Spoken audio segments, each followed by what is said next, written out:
I'm Bookkeeper, and I'll be playing the Reverend Dr. Alexander Hutcheson, the Avalon Scholar. I'm Clara Allison, and I'm playing Lucia di Felici, the Vodace Straga. Hi, I'm Glamour. I'm playing Viviana Lucani, the Vodace courtesan and daughter of Sophia. Hi, I'm Overthinker. I'm playing Alonso Hernandez, the Castellan swordsman on a quest. Hello, my name is Typhoon, and I will be playing Heinrich von Groth, the Isen war veteran. And I'm Bloodied Porcelain. I'll be your storyteller for the evening. A party, yet another blasted party. This time, I was the host. Here, even a kidnapping plot requires extravagance and frivolity. Diane and I had our debut together in Montaigne High Society. While I did not enjoy it, I must admit that it went well. The Imperatrix and her daughter Dominique attended the party. Lucia observed the two of them with her incomprehensible sorcery. Once again, she heard the music, this time with a more foreboding tone. She saw a golden thread going to the Imperatrix. It wrapped around her and then tried to connect to her daughter. When it touched the daughter, the thread turned red. Lucia had no idea what this signified.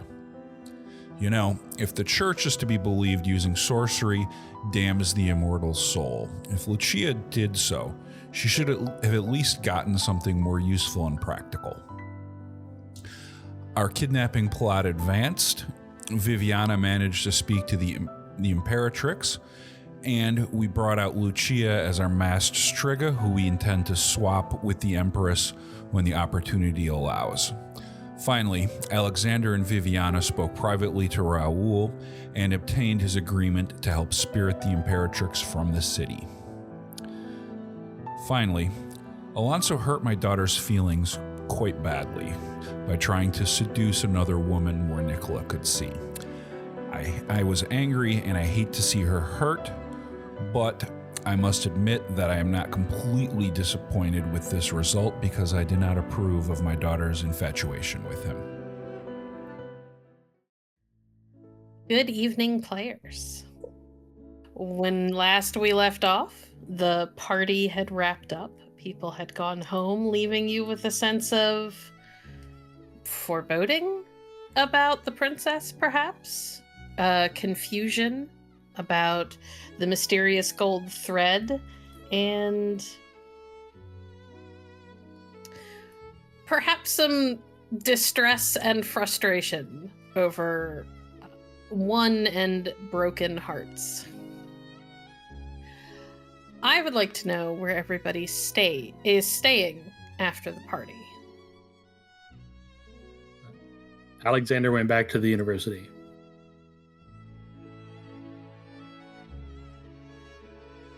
Viviana would probably not stay over at Heinrich's house unless everybody else was also doing so to avoid starting a potential scandal.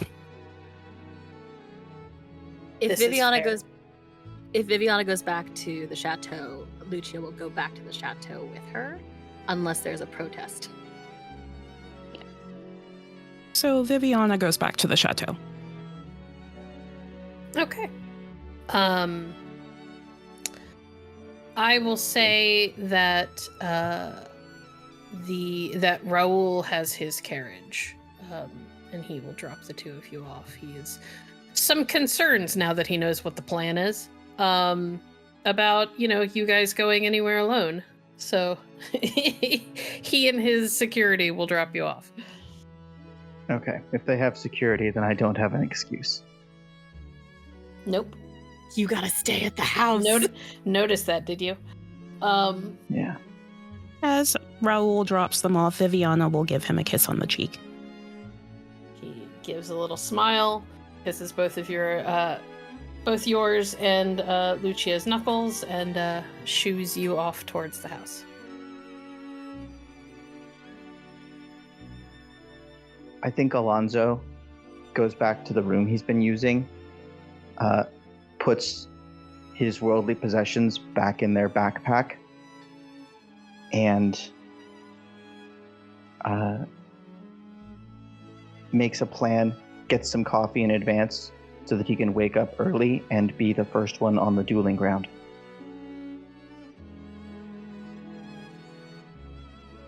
Okay. Heinrich, as people depart your home, including your fiance and mother-in-law to be, what are you up to? That Heinrich has a fair amount of stuff that he does before he goes to bed. He goes into his bedroom. He goes into the back part of the closet, and he takes out a rather old, battered-looking backpack. Starts stuffing travel clothes in it, some ammunition, a couple of pistols. He goes to the kitchen, grabs some food that travels well, beans, dried meat, things like that, puts it into his backpack. Goes and puts that in his study at a place where it is easily grabbable. He takes out give or take 300 guilders worth of money, puts it into one of the desk drawers, locks it, and then he sits down and starts writing some letters. Did you want me to read the letter that he's writing to Gunther? Yes, I do. Okay. Yeah. Gunther, without your aid, it is unlikely that I would have survived the war. If you hadn't pulled me off of that field in Heilgrund, I would likely have been captured or more likely bled out. Since the war, it has been my honor to offer you and your family employment. After saving my life, it is the least that I could have done. However, I may need to call upon you once again for additional service. In the near future, I may be required to suddenly depart from the city. It may not be possible to return home. Should I unexpectedly disappear and there appears to be danger to our families, please assist my daughters in getting out of the city to safety. Take them to Freiburg. Fritz Steyer, who served with us during the war, has taken a position in the city watch. He can provide assistance in setting up in the city. I will send any correspondence to him. I will provide what updates I can as to my location and plans, but I cannot disclose my destination in this letter for fear that it could fall into the wrong hands and endanger my mission. Regarding the means of travel, Raoul Cissé du Cissé has agreed to assist with his sorcery. He can spirit you away from the city to a place of safety. However, he has said that traveling through sorcerous means is difficult and unpleasant. Therefore, I would employ this as a means of last resort. Nonetheless, I believe that he is trustworthy and will offer aid. Traveling by boat may be a better option. If there is significant danger, you should also notify my other daughter, Anna, so that she can flee Montaigne with the remaining staff of the estate. There are sufficient funds in my study to cover the cost of travel and to establish a household in Freiburg. If time permits, you may also sell my horse and the carriage. The price of the war horse by itself should be sufficient to cover all of your expenses. I feel guilt at asking you to undertake yet another journey, but I must impose on you once again. I will send word as soon as possible. Sincerely, Heinrich von Groth. And then he puts the key to the drawer with the money in it and seals that in an envelope with the letter, and then writes Gunther's name on the envelope. Okay. Oh, I forgot. There is one thing Viviana wanted to do before completely heading home. She wanted to talk to Quiva one last time. Quiva's gone, my love. Oh, fair. Quiva left while you were talking to Raoul. Oh, yes, that is she left with the general partygoers. You could, however, send her a letter. You have a bird for that. Yes, I do. Yes, you do want to send her a letter, or yes, you do have a bird, but you're not going to use it? Yes, I will send her a letter.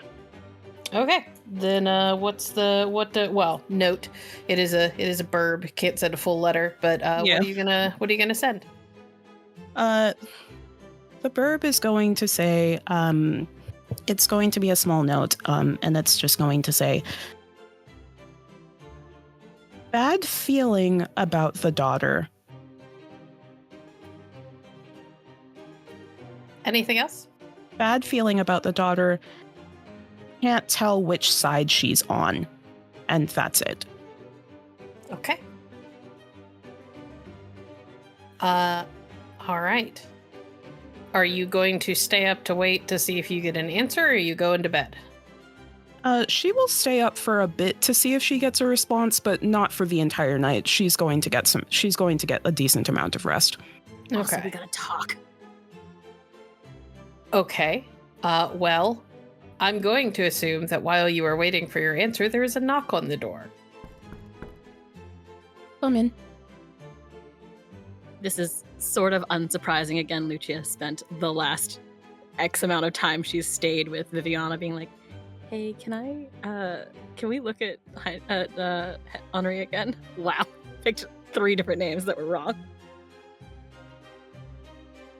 Lucia, do you wish to see your beloved again?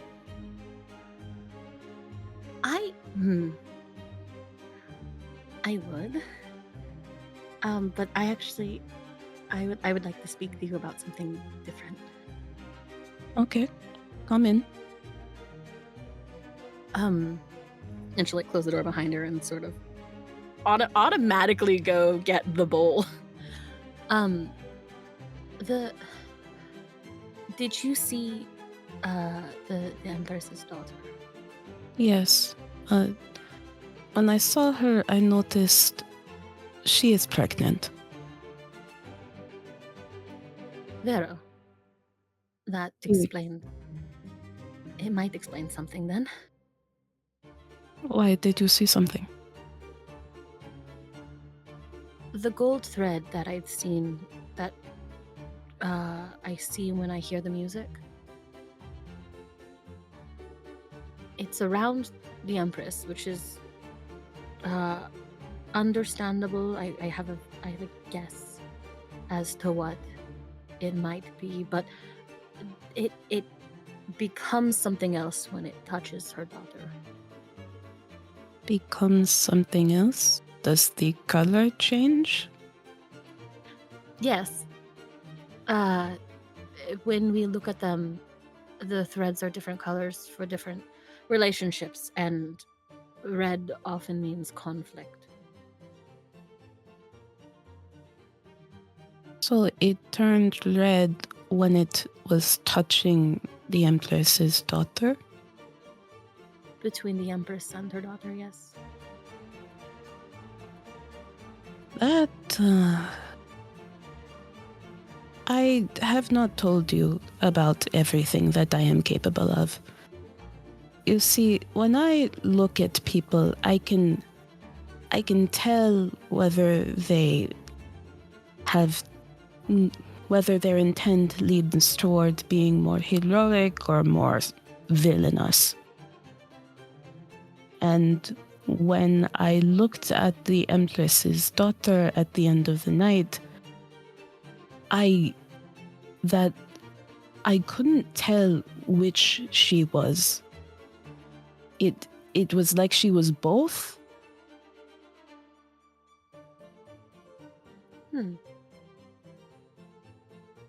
You are not a Striga, No, but you can see their arcana? I cannot see their arcana. I do not see threads. It is just a sense that I have. Like, have you ever gotten an indication with someone without speaking to them that they were just bad news? It's It like just gives that. Viviana the blankest stare, like, sort of the entire thing I do, yes. Yes, it's like that. I suppose it is similar to what you are capable of, but it's not the same thing. I am not a Striga. You would know if I was a Striga.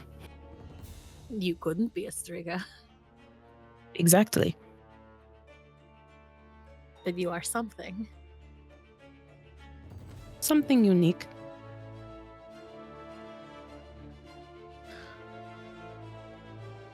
Well, I suppose if we have the chance to look at Dominique, her daughter, we might be able to find something else. I've never seen anything like this. You've never seen a golden thread. No, I have not. Have you ever heard of a golden thread existing?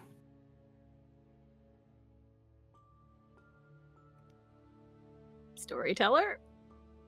Nope. No. I should... The Empress is a Striga. If she has heard of this, it might be... would be too much to hope that there is time between... there's time to speak to her about this when we see her again. I do not know how much time there will be for conversation while we are spiriting her away. However, there may be time for some conversation when we arrive at our destination if we talk quickly enough. They is willing. They is willing. And yeah, Lucia will sort of put the bowl of water down and just sort of look at Viviana like, okay, do the thing. Viviana will indeed do the thing. I believe the thing requires a roll, yes? Yes, it does. What is my target number? You've done this enough times that it's 20. Okay. And I spend 1 drama die to do it. Wow. Damn, alright. That's a 29 before you roll the 10s. Okay. It is late, so it is not terribly surprising that when you bring up the image in the water, what you see is Henri in bed. He's in a single person, almost like a cot, with a very basic, kind of rough spun looking blanket over him. In that kind of the same room you've seen him in a number of times. Very Spartan surroundings.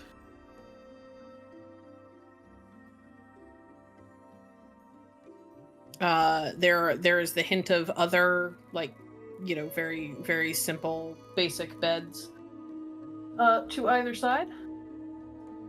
There's a hint of other beds, a few feet away on either side, with figures asleep in them as well. And on the very simple, bedside table, nightstand, is a now familiar-looking, folded-up letter.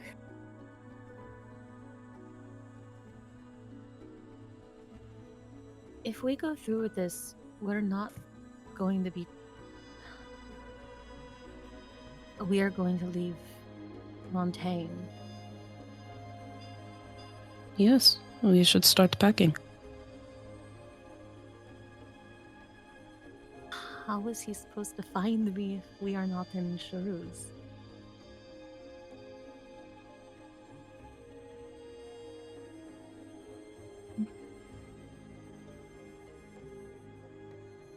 I don't know.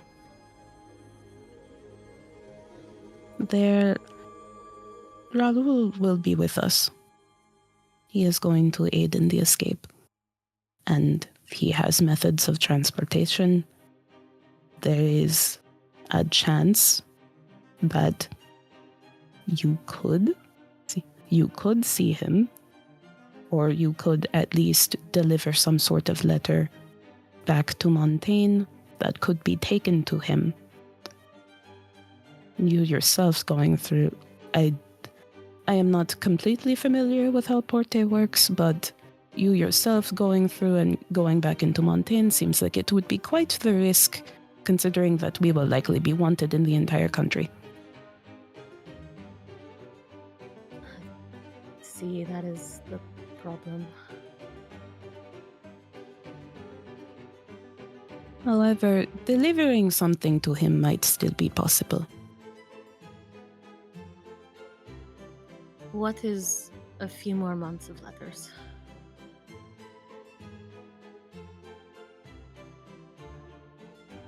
You have waited for each other for a very long time.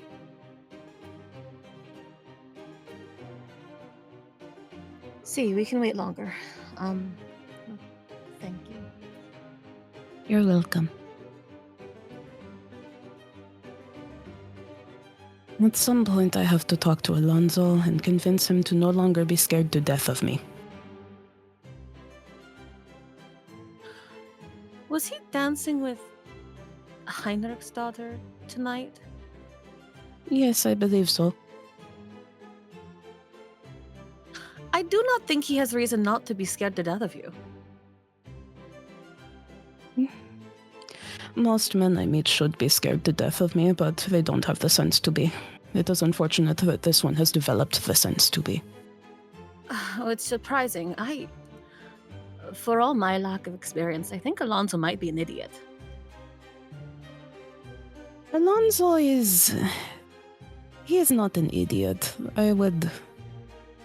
If he were that stupid, I would not have included him in this plan. He is... naive in some respects. Lucia just gives Viviana a bombastic Vidachin side-eye. He is naive, he is headstrong. He is not the wisest, no, but he is not a complete idiot.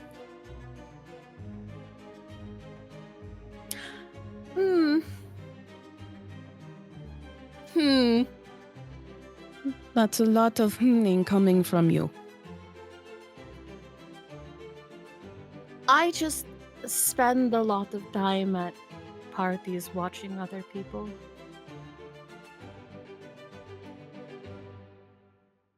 Oh, yes. Speaking of which, he did dance with Heinrich's daughter. I wonder how that will go over with Heinrich. Not well, considering... Well... He didn't finish the night with Nicola. Oh, Alonso. He is going to die, and it will not be at my hand. We should probably pay them a visit tomorrow just to ensure that my bodyguard is not, Dismembered. I was going to say crushed. Crushed, dismembered.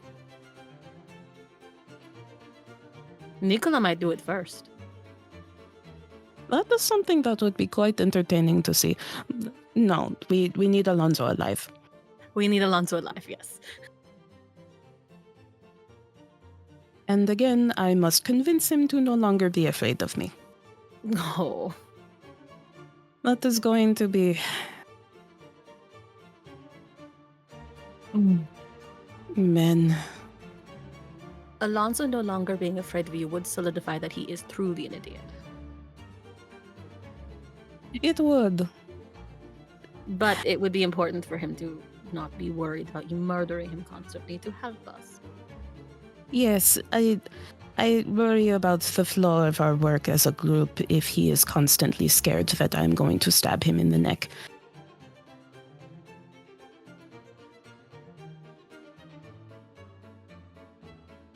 Echo, we will pay them a visit tomorrow then. Yes, we will. For now, it is about time that we both get to bed. And Lucia will help clean up and start heading to bed. All right.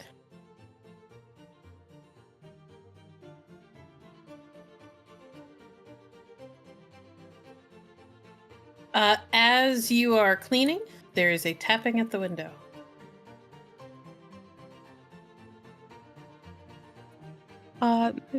Viviana will head to the window and she will see who is there. I'm assuming it is Sposa.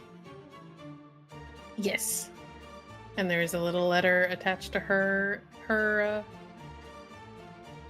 leg. Yes, leg. Viviana opens the window and lets Sposa inside. She hops over to her perch and holds out her leg for you to take the letter. Viviana closes the window and then detaches the little note from Sposa's leg. She will read it. When you go to open it and read it, you get a almost huffy sounding chirp from your bird. Viviana will make sure to give Sposa some treats as a reward for a good night's work. Better. Seems to be what she says as she takes her treat. You unroll the little note, and in a careful, weirdly like personality-less form of handwriting, like somebody who has either been trained or trained themselves to write in such a way that it would be very difficult to tell if it is a man or a woman writing.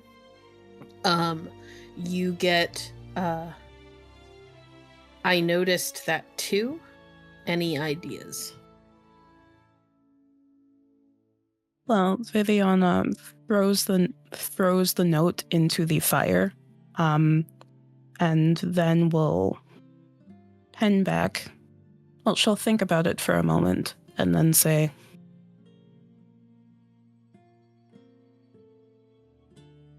There is a strange thread about the entire situation.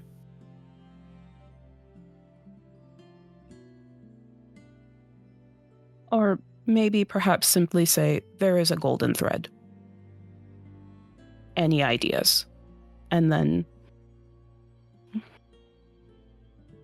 then she will send Sposa back out. Okay. She will give Sposa another treat first. Sposa will return one last time. And the returning note is, I asked first. I asked first. Fair. Followed by it says, I asked first. I didn't know that was a talent you had.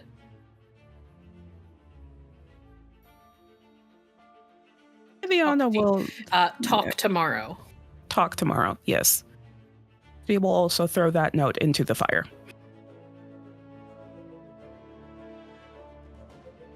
And then Viviana will head to bed.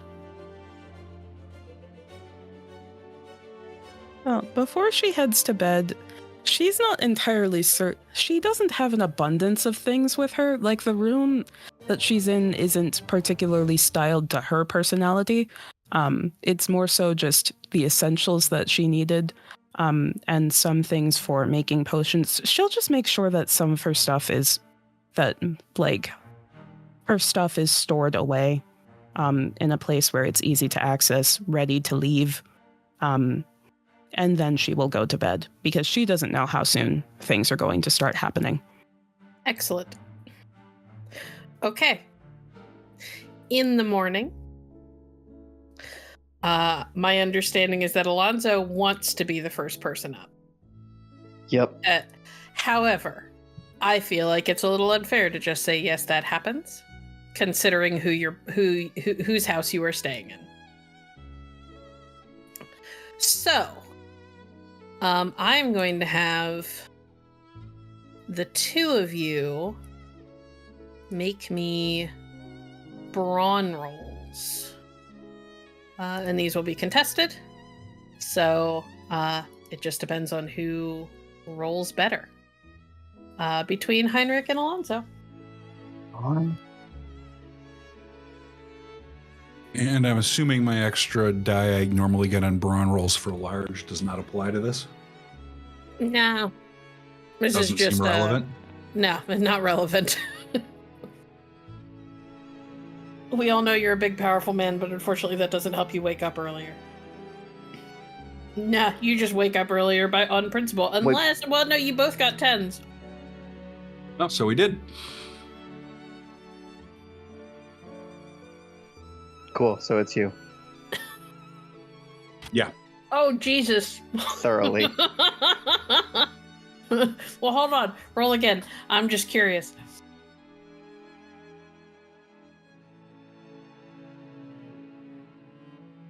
Oh, yeah. Okay. So that's 47?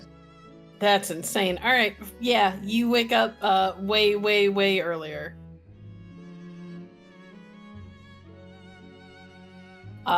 Or I should say directly on time, which is usually like just before dawn for you, if I remember correctly. Yeah, I don't know what time sunrise is in Montana, but probably like 4 in the morning-ish. I don't think sunrise is quite that early. It's probably between like 5:30, 6 a.m. But being up around 4:45, 5 o'clock is pretty easy. So yeah, today, since danger seems to be increasing, he gets dressed in the full armor in the morning, and then yeah, goes down and starts beating up some training dummies. Alonso, you wake up and you are so happy with yourself because you made all of these arrangements. You were going to be the first person up. All your shit's together. You've already got like coffee ready to go. It's cold, but it's ready. You chug down your coffee and you hurry out to the training yard, and Heinrich is already there and has already worked up a sweat.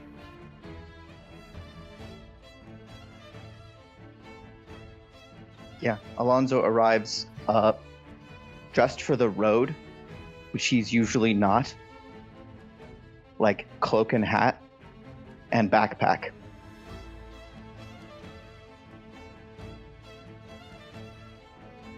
And Heinrich just kind of looks at you and points at one of the training swords.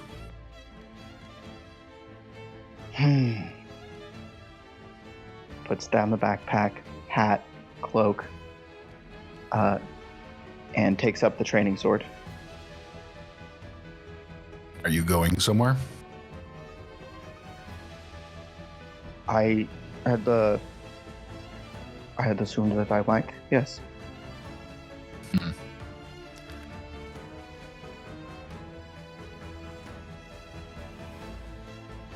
And he raises his sword up into the guard position. Wooden sword. Mm-hmm. Alonso does the same. I wish to say that I am glad our efforts were successful.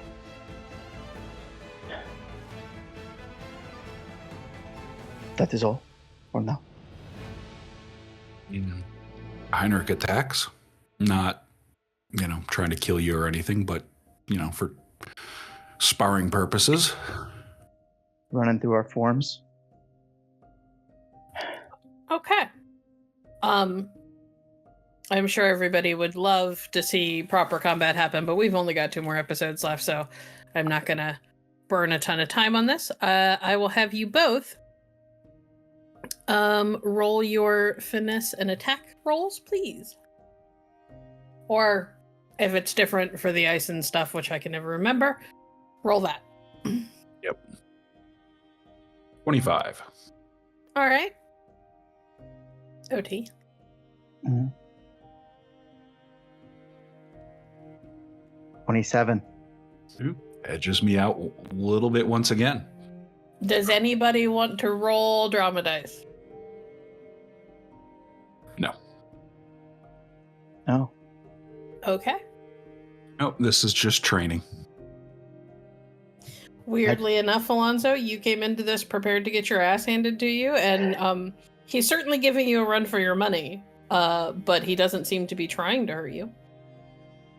The first round goes pretty standard. Swings, blocks, ranging. By the second, you can sense that Alonso is getting tense. And as we finish a bout and step back, he's like, "What are you doing? Practicing. What are you doing?" Is there something you want to say? You're going to make... Okay. Yes. I was foolish And I am sorry. I should never have stayed here once I saw how things were. Is this what you want to hear? I'm very disappointed in your behavior. As of now, I have no intention of kicking you out. There are people actively trying to kill us, and I have no desire to see you hurt. However, your behavior last night was very poor.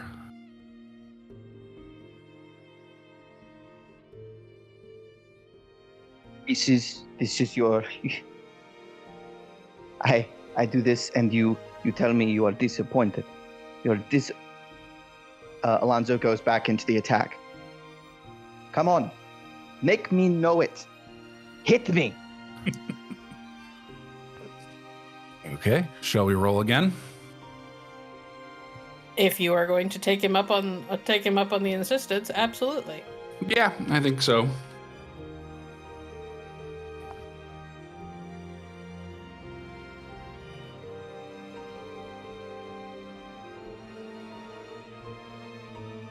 Ooh, that's a Got 10.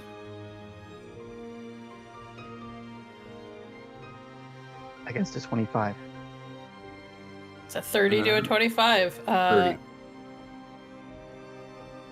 Heinrich comes out on top. Would you like to describe what that round looks like, Heinrich, as the winner? Yeah, he basically kind of opens up with a bunch of, kind of overhand swings, taking advantage of his longer reach, kind of making Alonso keep retreating to not get his skull cracked.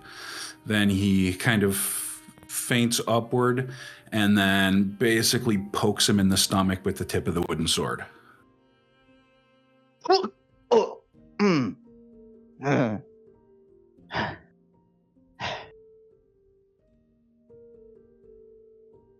All right. Good. Yes. I am a fool, sir.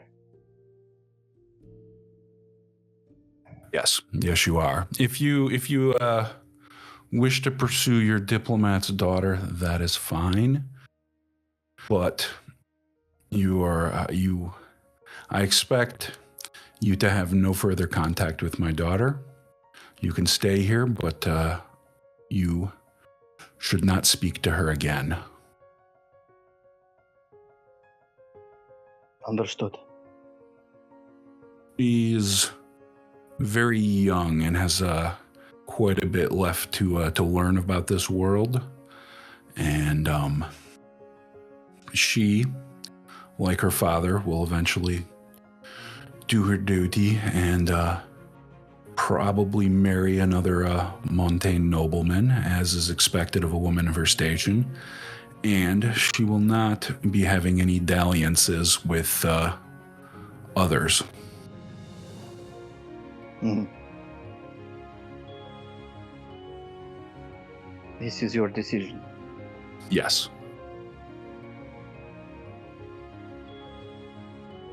I will do as you have commanded. I am your guest. And Heinrich lowers his sword and says, there is one other important matter that we need to discuss. If this plan of the doctor goes forward, you do realize that there is a very good chance that we will be caught, and this will lead to violence.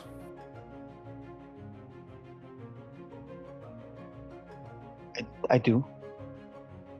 If that happens, do you also realize the consequences if we are identified? Given the events of the past few weeks, the idea of dying in battle frightened me quite a bit less than some of the things we have come to encounter. Dying in battle is not particularly worrying. However, the consequences for other people would be quite severe. It's quite possible that even if we do manage to escape, if we're identified, the Montaigne, they will never stop chasing us. They will never stop hunting us. Therefore, it is of vital importance that no one be able to identify us as being involved.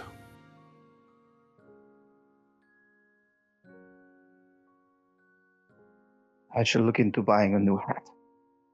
I don't think you quite understand what I'm saying. Is if swords are drawn and we must fight, there can be no witnesses. Here you do see Alonso a little surprised. If anyone sees us, they cannot be allowed to be able to tell anyone else. I see. No one lives. who No can one identify lives. us.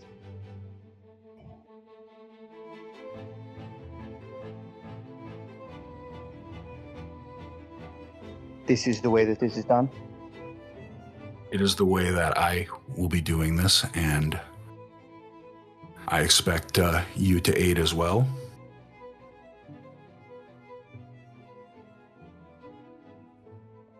I am not a soldier. I have never been. Well, you're quite skilled with that blade, and you're very quick. I think you will do fine. I say, not that I could not, but the thought that someone should die simply for seeing us does not sit right with me. Should it become necessary, I will do what I must. But you seem better suited for this particular task.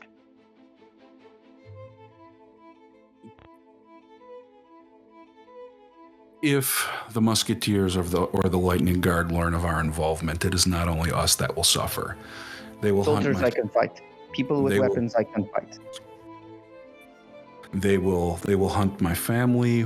It is possible that Nicola could suffer for these actions as well, and I do not wish for that to happen. Nor do I. Then But we're in agreement. You ask me to strike an unarmed man. I cannot make this promise.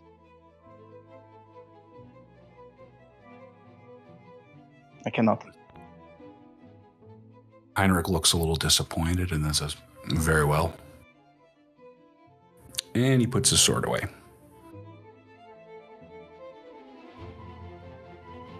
All right. Alonso will stay out on the training field a little bit longer. Just laying into a couple of the dummies.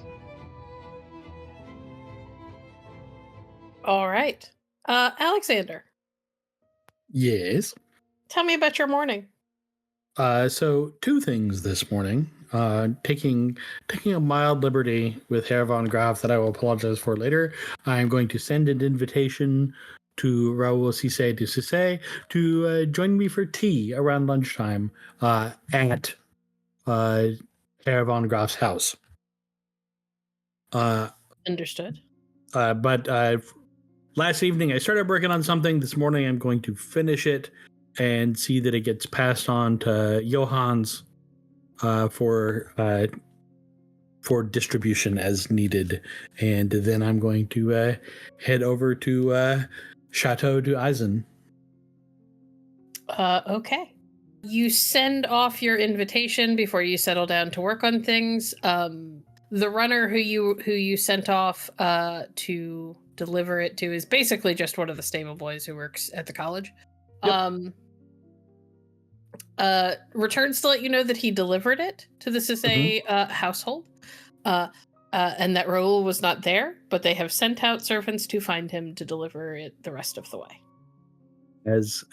As these things go. That being said, ladies, you awake in the morning. Anything in particular you are planning to do? Pack up as well. Check on the spiders. Little things. They are the spiders. You feed them. Yay. Happy Are- spiders. Are the spiders I didn't train doing okay? Yeah, they're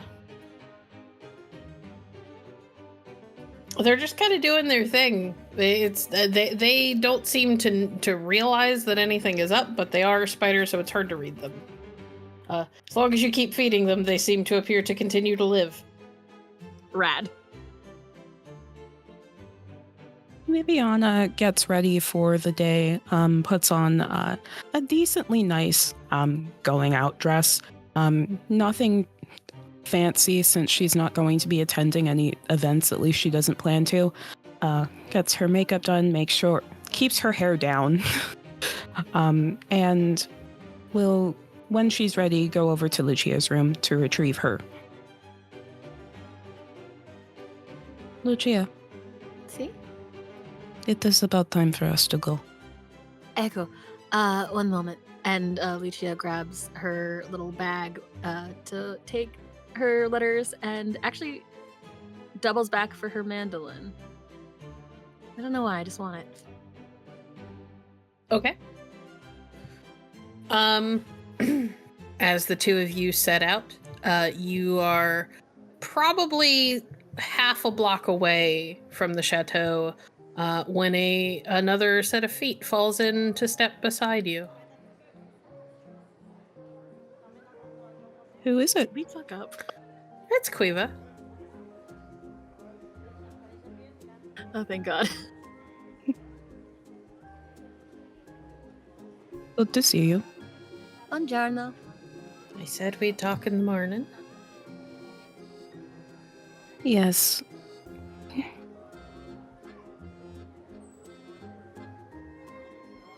When it comes to... Well, they're just walking through the streets at the moment to get to...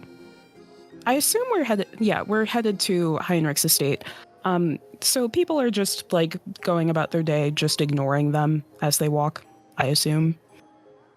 Yeah, pretty much. Quiva gets the occasional odd look because she's wearing pants, but that's about it.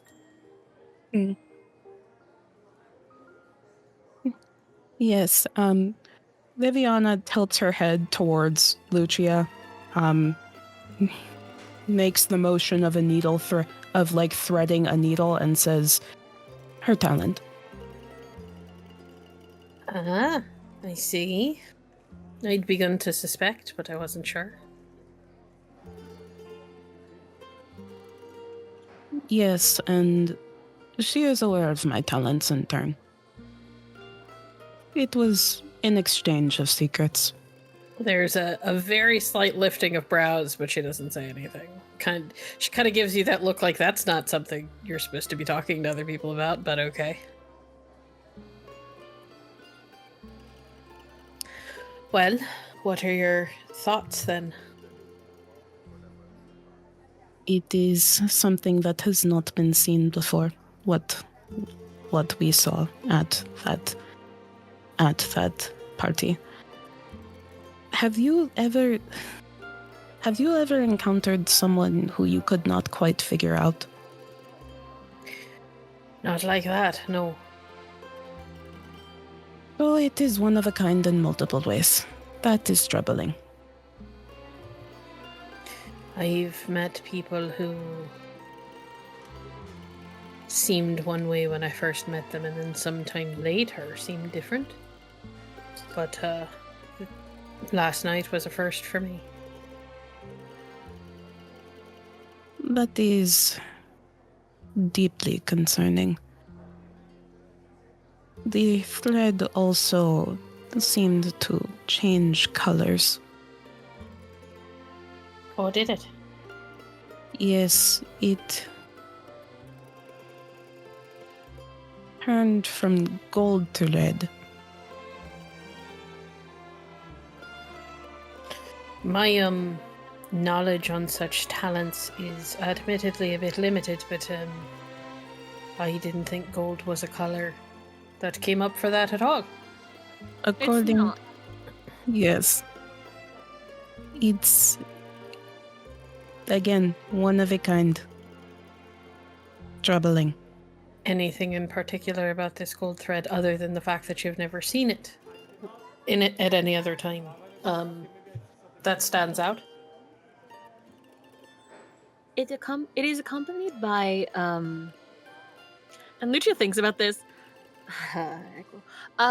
It's all very silly sounding when you say it out loud. It is accompanied by music.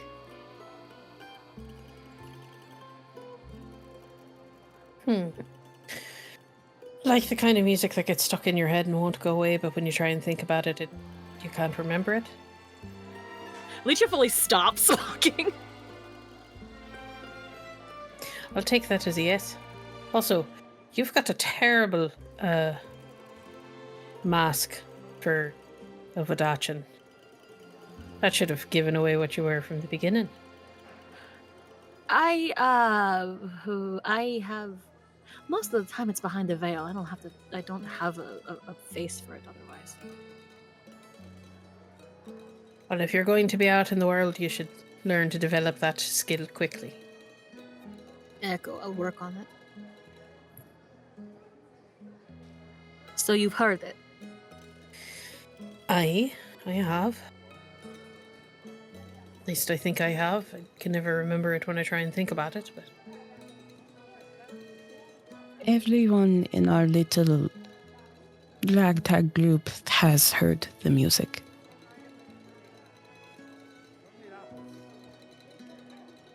She kind of nods a little bit. And what does the music have to do with the thread? The music seems to summon the thread.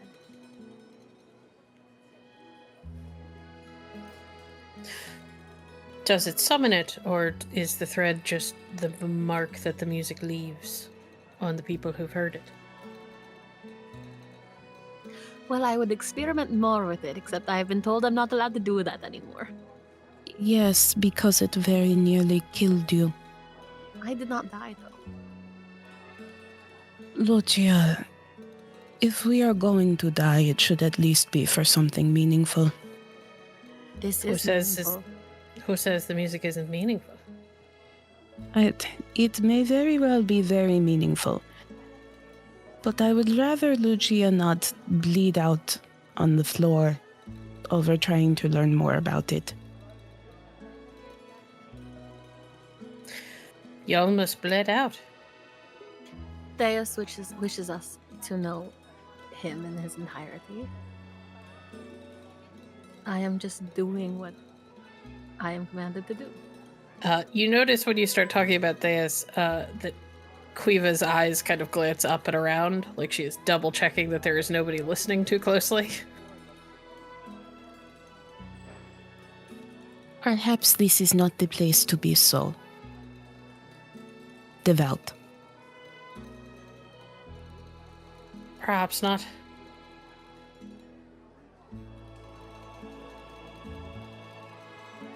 Let us continue. Would you like to come to brunch with us? I don't know what meal it will be by the time we get to Heinrich's.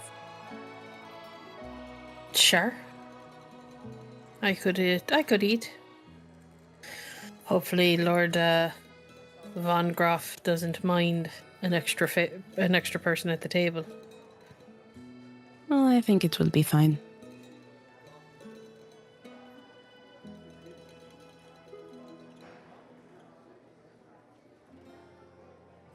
Out of curiosity, what's your you all seem to talk a fair bit to that lad from the Sémø family, the Raoul? yes, that one. Yes. He on the up and up, or He is, yes, he is. Very much so. noted. I only ask because let's just say there were a number of new black eyes in the city last night because he almost got himself mugged. What did he do? Wait, I he almost got mugged? Almost.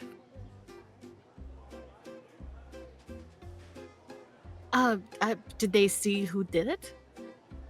I saw them right before I blacked their eyes. Well, thank you for looking out for him. My assumption is that he was very drunk at the time. I'm not entirely sure that he realized that anyone was coming for him.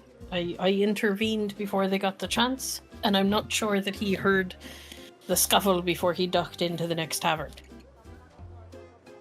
I see. I do not know if that is simply a result of him being an obviously wealthy person who is going... He was also, he was also, armed. So I suspect he could have handled himself, but I wasn't entirely inclined to have a bunch of bodies in the streets, I was busy. Yes, that was a good inclination. A bit easier for me to just knock him out and toss him into an alley to wake up with a headache than to have to deal with the musketeers showing up. Much easier. For a man who is as fond of wine as he is startlingly competent. But I that is a fair number of mundane men from what I found. Not so much the drunk part, but competent. Surprisingly so. At times I wonder if his constant drinking is because he simply wants to forget certain things, or if it is part of a facade. Couldn't tell you. Never talked to the man. I was just curious to know what sort of man he was, and if he had your approval. He does. Noted. Might be useful then. Will be useful. Let's get to the Von Graf estate before we continue this. Right. You continue your walk, and weirdly enough, speak of the devil, you guys are walking up as Raoul's carriage pulls up, and he climbs out. Did you miss me this much? Oui. But I was invited by Dr. Reverend Hutcheson. Reverend Dr. Hutcheson? Reverend Doctor. Yes. I got an invitation. And he loses Quiver goes, his accent when he gets drunk. Listen. Quiver just sort of laughs a little bit. Funny, so did I, but not from the same person. This ought to be an interesting time. I wonder if anyone bothered to tell Herr von Groth. And the two exchange introductions, shake hands. Raoul looks like he wants to kiss her knuckles, but then looks at the way she's dressed and it's like he's not entirely sure how to react to her. And so when she extends her hand to shake, he just shakes it. And there's a knock at the door, to which Gunther opens it. And looks at the weird little assemblage of people on the front stoop. Come in. I'll tell Herr von Groth you're here. And Gunther will go get Heinrich, who I'm assuming is cleaned up from sparring and whatnot. Yes. Heinrich, it is worth noting you have not seen your daughter. You have not seen the older of the two daughters. Yes. The youngest came down along with her yippy dog and forced you to play with them for about an hour. But Nicola has not made an appearance. Is the training ground visible as they come in? It's behind the house. Yeah, it's behind the house. Mm. Gunther comes to see you. Herr von Graf, you have many visitors at the door. Very well. Who is it? Lord Raoul Sucé de Sucé, Lady Francesca, and Lady Giulietta. And another woman who I have not met yet. She has red hair. I was expecting the two, but not the others. Very well. And the Reverend Doctor. Oh, I'm there? I think you just Yeah, for the sake of ease, we'll say that you showed up at around shortly after they did, while they're still. Sure. Yeah, I mean, you invited Raul at a specific time, so I'm assuming you would be there when he arrives, or it would be even weirder. Sorry, we'll say that you showed up like literally as he's bringing everybody in the door. Cool. I'm trying to juggle too many characters. I understand. Alexander shows up with, just like he is in his art, with a portfolio with a bunch of pages clipped in it under his arm. All right. Heinrich comes down the stairs and greets everyone. Oh, welcome. Come in.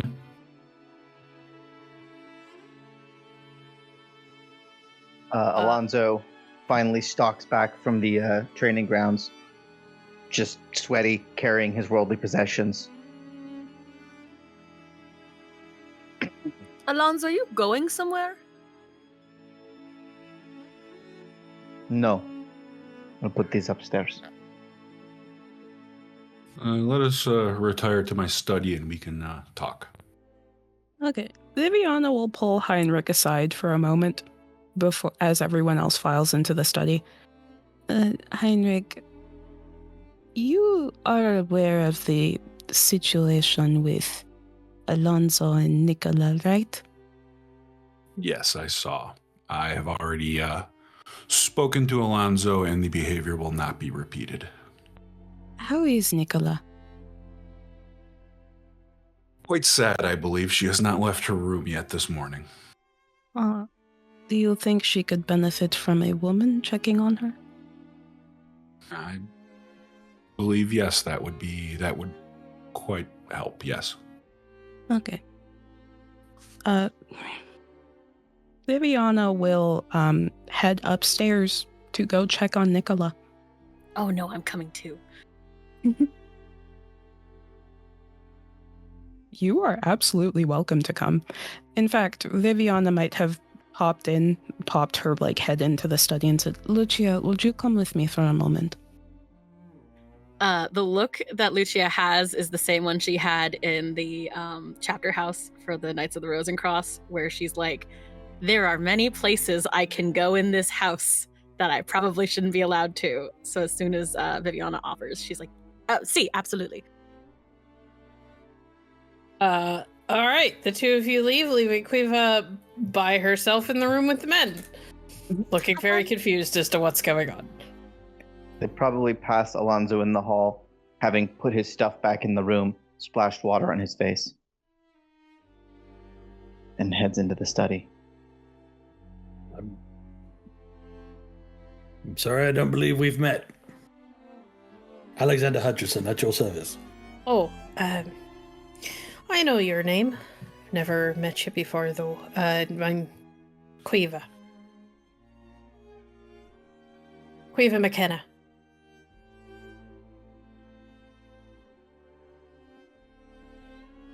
A pleasure.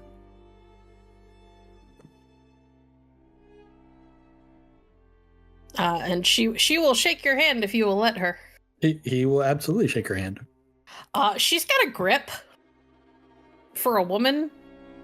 She's got, she's fairly typically dainty like most women, but she when she shakes your hand, it's almost like Heinrich shaking your hand. She's got a hell of a grip. You can all get a grip.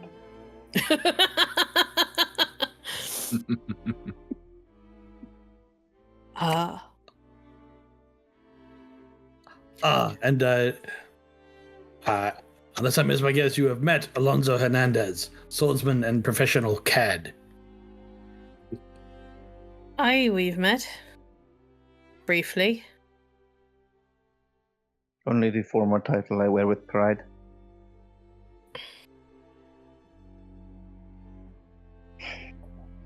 She we kind of waiting?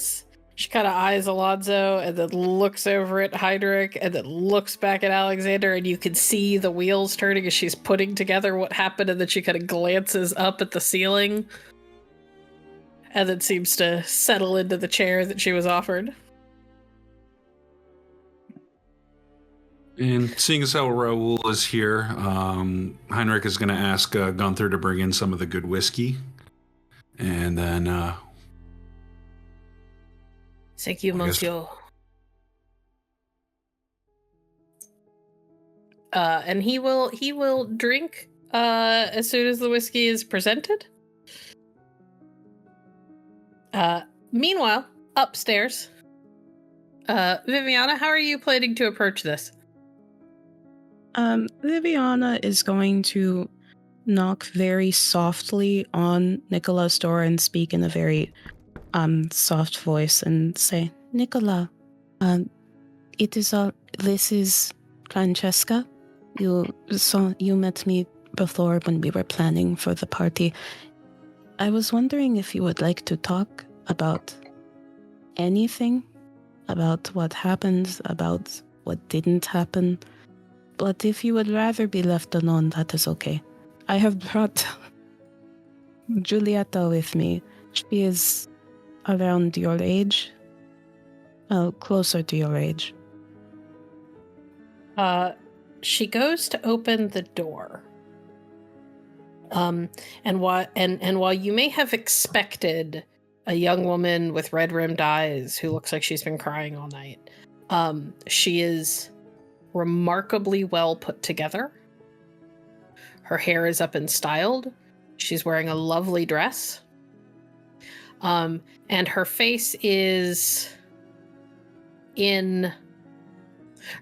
made up and is set in this, in an almost fully unreadable mask that would make even a Vodachan proud.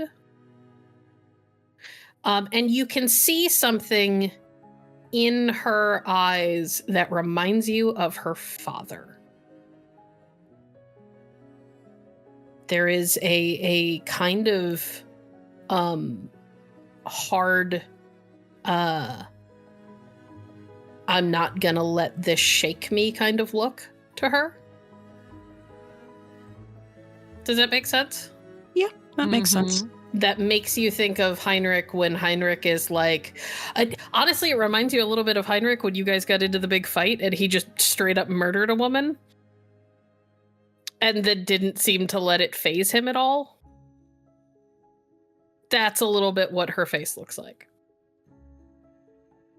Oh, you look very nice today. May we come in? Yeah, come in. Viviana will head in.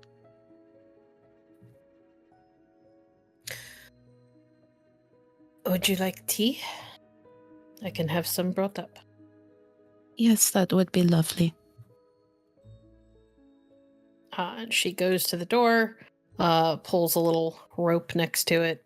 A maid shows up outside and they speak quietly in Ison for a moment before the maid disappears. And she comes back. What can I do for you, ladies? I just wanted to see how you were feeling. I must say, she gives Nicola a perhaps a bit slightly conspiratorial smile. I approve. I think it is good not to let a man shake you. I think it is good to prove, not just to him, but to yourself, that a slight will not tear you apart. She stops by a mirror and kind of pats at her curls for a moment.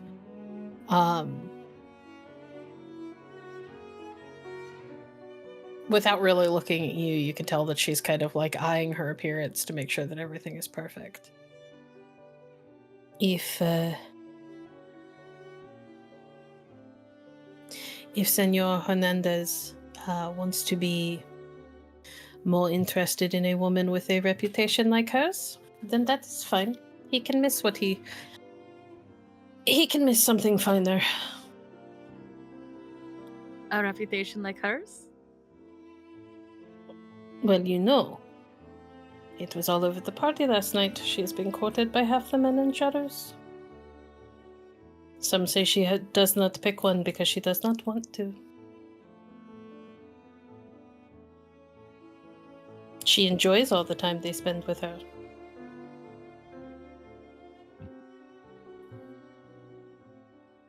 Lucia thinks on this.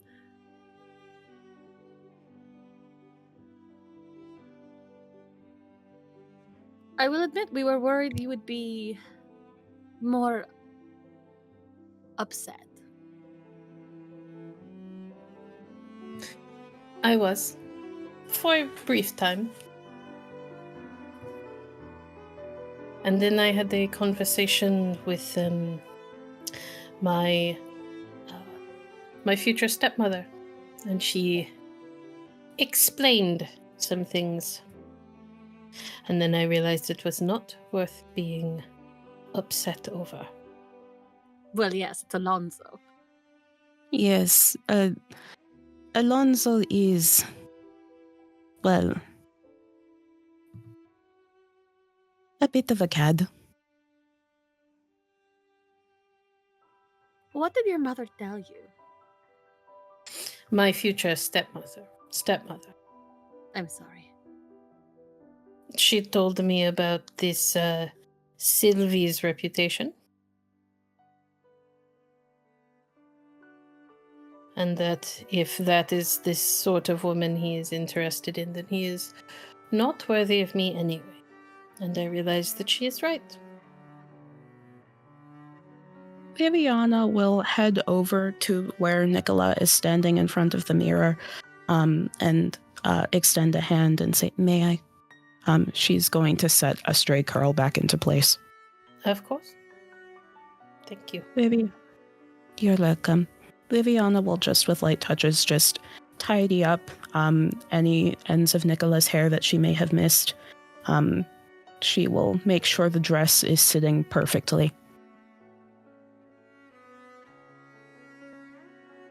You know,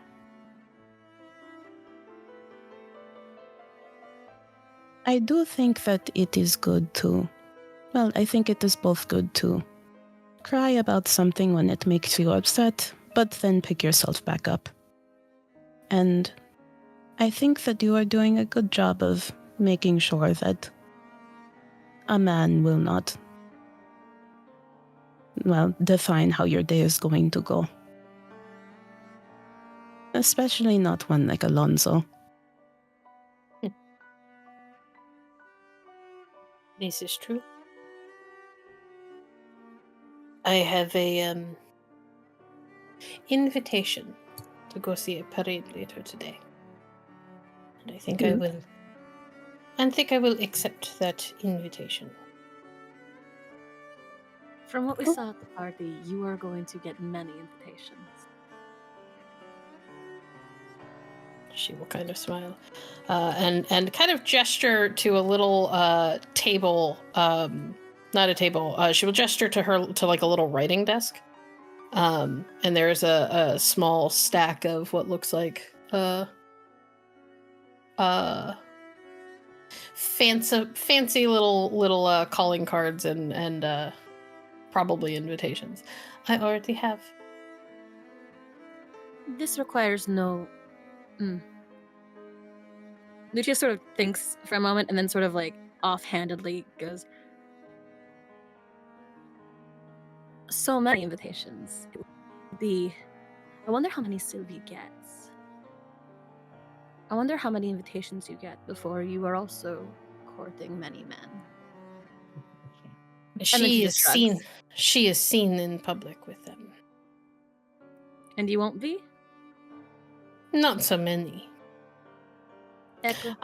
I understand my place and what is expected of me. I will meet with some in the company of a chaperone, to make sure that I do not have such a smell following me.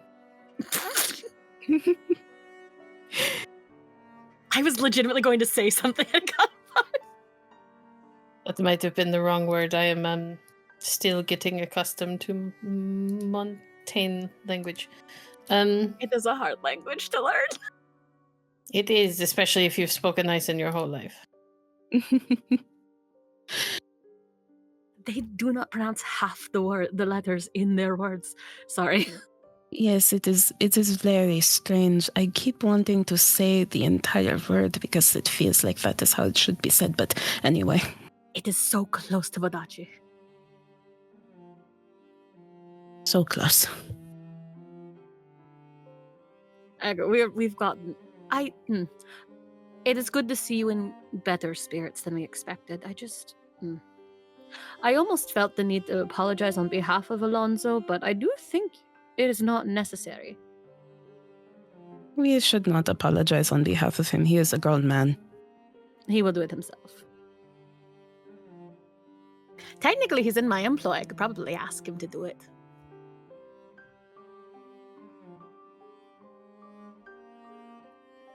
I don't need his apology. If he is not going to do it on his own accord, then he is not worth listening to. Nicola, I just want to tell you that I don't think you need me to tell you this, but you are a strong and proud young woman. You are a credit to your father and to your name.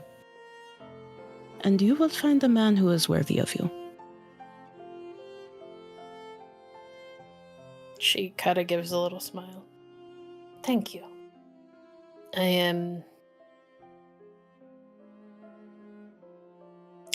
I hope that one day my father will be proud. He already is.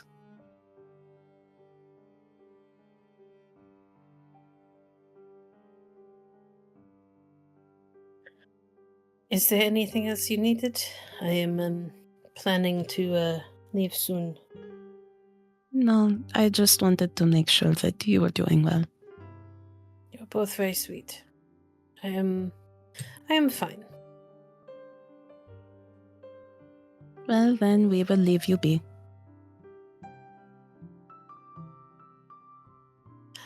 Do either of you know anything about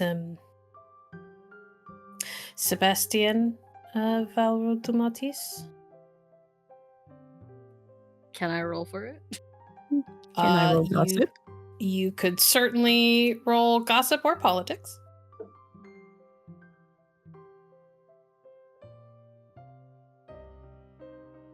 I think I just boosted my gossip. Target number? Let's go with 15, and raises will get you more information. Oh, I will take 2 raises.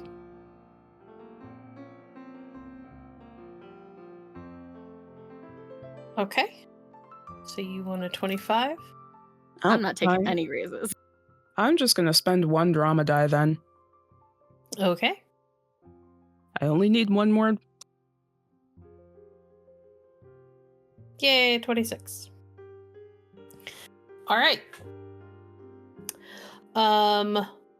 The big thing that both of you are aware of is the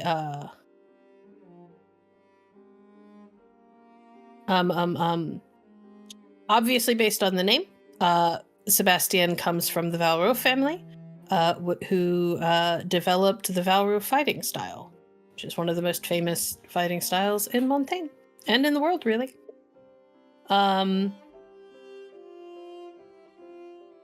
And that the fighting style is one of those. It is kind of like the whole point is to be flashy and to show up your opponent. They are known for ridiculing and goading people into fights, and then making them look like fools. Sebastian specifically, the big thing that you are aware of is that he is alienated. The two big things that you're aware of, that he is alienated from his father, but he is considered one of the 3 greatest duelists in Montaigne. He is a master of 3 different styles of fighting. Do we know his other 2? No, you know that he's a master of Valro, but you don't know the specifics of the other 2. You also know that he was at the party. I'm gonna say Viviana specifically knows that he was at the party. He came because he was invited. He came with like he showed up with one of his female family members, like as her chaperone. But was not there with any particular date, and he did. He was one of the people who danced with Nicola, only once, but. Well, I know that one dance with you was more than enough to catch his interest, and he is a master of 3 fighting styles. Yes, I heard he was very good with his sword. If you are looking for a fine swordsman, he would be the one. Although a little bit... What's the word? Loquacious? Boisterous? Oyster. Yes. For Valru are less, are much more flashy than men from Isen, but I find I like that. It is different. Viviana, the other thing, and this is less about him and more about the family in general, they are known for like holding balls on like the decks of their ships because they control most of the waterways, the rivers and such. So when they throw their parties and such, they tend to do it on the deck of their ships. You should see if you can get him to invite you to one of those balls they have on the decks of their ships. I think that would make quite an impression on Montaigne society for you to be seen at one of those. Perhaps once the war is over, that will be something we can make happen. Most of the rivers are currently Chokana. Very close to the fighting, if not the front line. Yes. I'm going to go find my maid and head out if you do not need anything else. Thank you for coming to talk to me. It was no problem. I do hope we will have more chances to speak. And as much as you two have been around, I suspect that this will not be the last time. Take care, Nicola. She will see you out of her room, pluck up one of the invitations off of her desk, and then head to go find her maid.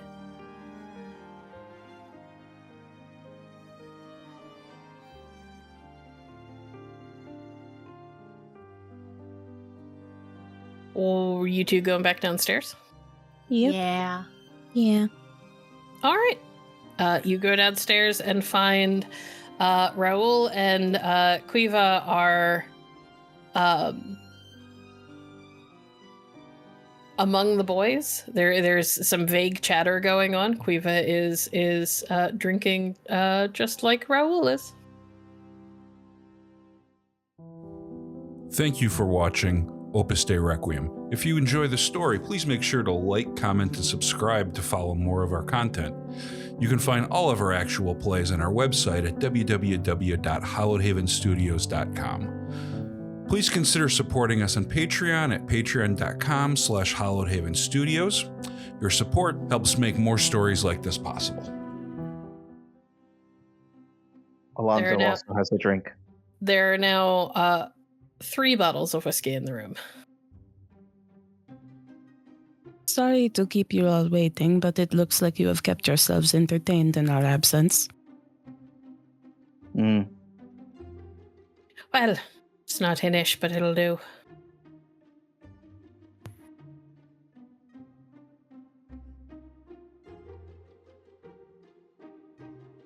And then also, all of you would notice that sitting in the corner of the study is a rather battered army backpack that looks to be stuffed full of stuff. Very old, worn, sun-beaten, has what looks like bullet holes in it.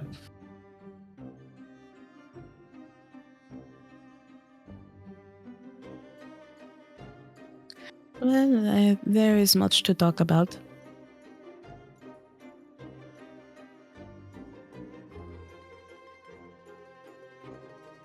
So, Yes, Reverend Doctor, I believe you arranged this little get-together? some of it, yes. Well, I suppose before I begin, I presume someone can vouch for, is it Miss McKenna?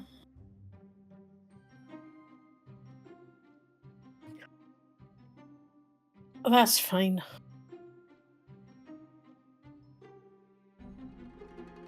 Yes, I can. Very well.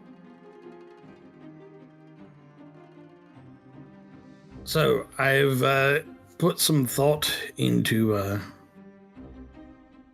what it is we are proposed to do and how we are proposed to do it. And I have a rather large suggestion, which I would prefer you letting me say and then explain why, before everyone tells me why we can't. Well, say your piece. Monsieur Cicé, if I remember correctly, you said you do have somewhere in Eisen you can reach. Is that correct? We. I am going to suggest that we go to Eisen. More specifically, I am going to suggest, because we have not yet received an invitation to a ball or party or anything like that, as long as we have a little bit of time, that Bro will take Herr von Graf's family and most of his servants to Eisen as soon as can be arranged. And that they go from wherever Raoul can get to in Eisen to Herr von Graf's estate. Now, again, based on what we have discussed before, you are able to get to places where you have, I believe you called them blooded objects? We, although I should be specific, I can go to my family's estate, which is technically now in Montaigne, but was Eisen before. Excellent. Well, then what I would suggest is that you go to your estate, and then from there see that you, the family, and the servants would then travel to Herr von Graf's estate, where you would place a blooded object, and then return to us for such recovery time as we can provide for you. I make this suggestion because in consideration of the various risks we are undertaking, I think this is the best way not only to escape, but also to protect the reputations of those we will be leaving behind. If, for whatever reason, the Emperor becomes suspicious, I am certain he is quite capable of getting word to any port in Montaigne within minutes. We will simply not have the time before we will be hunted by Musketeers, Lightning Guard, and anyone else he can bribe, as long as we are still within Montaigne's borders. Even that may not be enough to stop him. It may not, but if, and if this works, this is how it's supposed to work. We'll see whether or not it turns out that way. If the Empress is discovered missing in the morning, and we are all gone in the morning, but no one knows to where, and no one knows whether we went together, then all he has is suspicions. This is enough that it will probably cause the Cicé family some degree of discomfort. But it should not be enough for him to go throwing people in Le Donjon. Additionally, if we were to simply pick up our own things and leave, that would leave Heinrich's household in peril, and that seems unchivalrous, to say the least.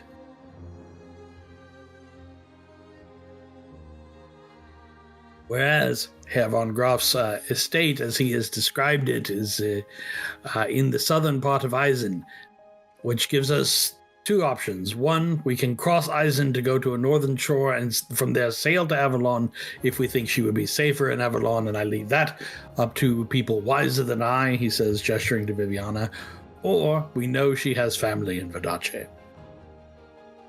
And the Cagliari lands are not that far from the northern border. Aye, if it were me, I'd take her home. It seems that she would be safest with her family. And I believe that your children would be safest in your home.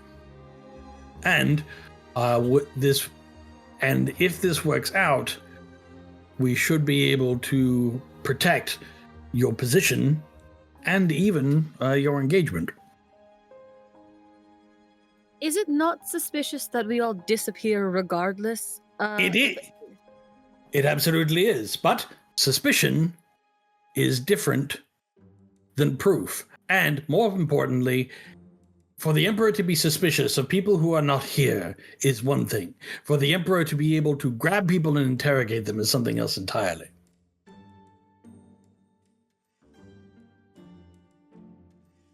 So, That's the point. How long would it take? I turned to Raoul to travel from your estate to the Von Graf estate. I don't know. I'm not entirely sure where the Von Graf estate is. I know where my family's estate on his old lands is. Do you have a map, Heinrich? Boss. And he starts running around in drawers and pulls out a map of Eisen and kind of shows where his estate is. I bring this up because I think the departure of the family immediately would arouse suspicion.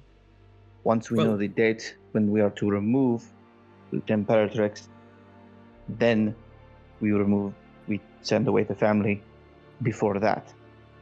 That will need to be balanced against the need to give Monsieur Cissé de Cissé time to recover. As I understand it, this will be a very taxing journey, and a midnight ride through the Eisen countryside will no doubt not be very restful either.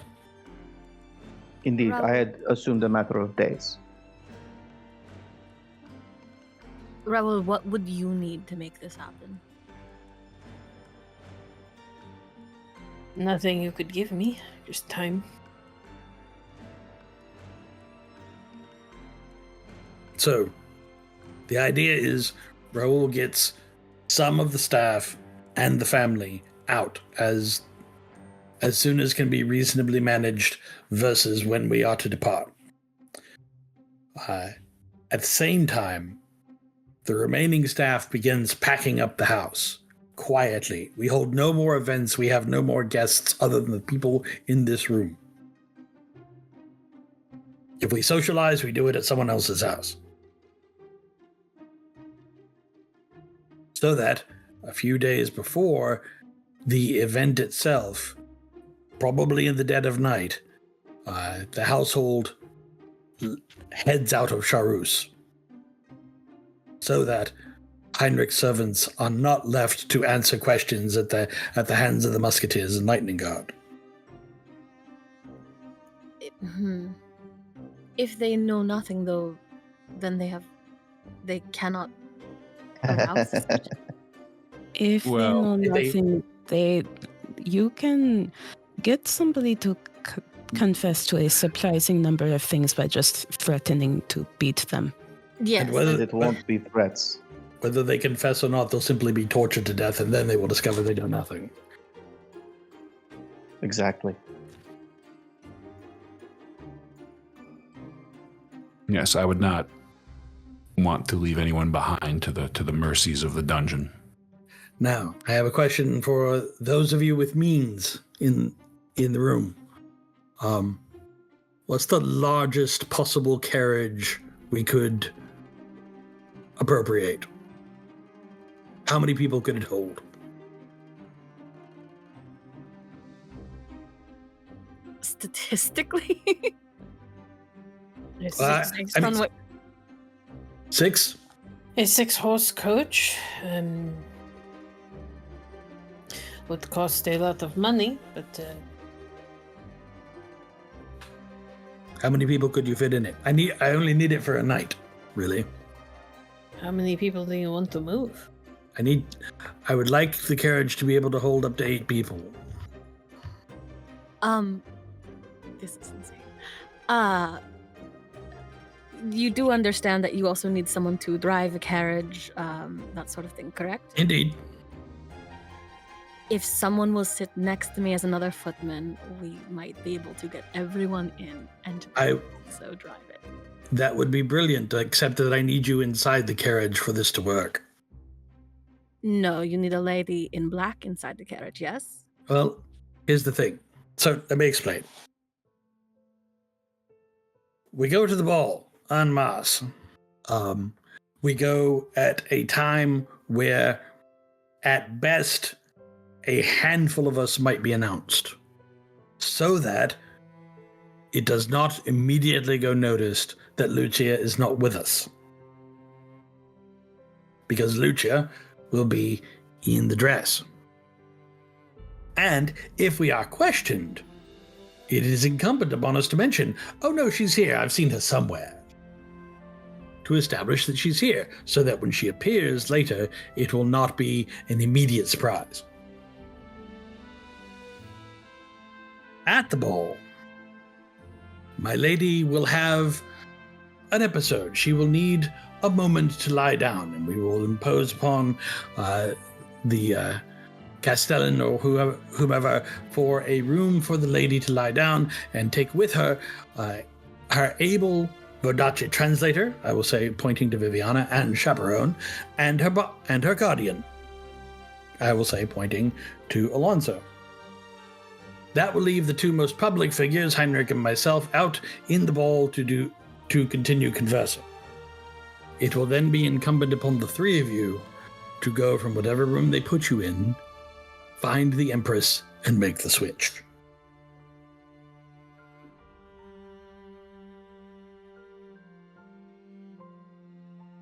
That is perfect, actually.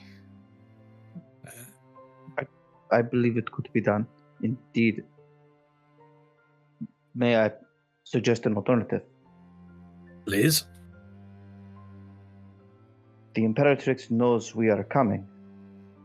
If we can communicate to her, she might have the social currency, I believe, to voluntarily go for a private meeting, have her fortune read or some such. If she leaves with our mystery Strega, and only the mystery Strega returns, that will immediately be suspicious. We need them to leave at separate times, so that when one comes back and the other doesn't, it doesn't immediately raise suspicion. I see, yes. But once the switch is made, then Viviana, Alonso, our new mystery Strega, and Lucia must all reinsert themselves into the ball. Not for long, because my mystery Strega will say that she is still not feeling well and she would like to go home now. And I will sadly have to press upon my host, Herr von Graf, to call the coach. If I am entering as the mystery and then leaving as Lucia, having not been announced, not that that is anything anyone will remember, would that not also be suspicious? Not suspicious enough to be remembered, I should think. And as long as we take the time to seed within the conversation that you are there, just we don't see you at the moment. Echo. Once we are all gathered back, we go back to the carriage. We all get in the carriage. Once we are off the chateau's grounds, because there are too many places where people can watch and we can't see where they're watching from. I want to get to some place where we are less likely to be seen. But once we are all off the grounds, that is when I would like Raoul to take everyone who is in the carriage out of the carriage to Herr von Graf's estate, so that the carriage would re-arrive at Herr von Graf's chateau here empty. I can't move that many people. I see. I can only move myself and 5 others at the most. All right.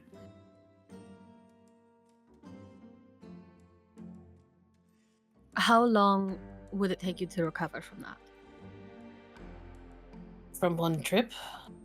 I could do 2 trips. Well, I suppose it would be 3, but it is less taxing if it is only myself, so... I could do 3 if pushed, but it would be difficult and riskier the second time. The second time I have to take others. I will hang back. Then the first trip will be the Empress and the ladies.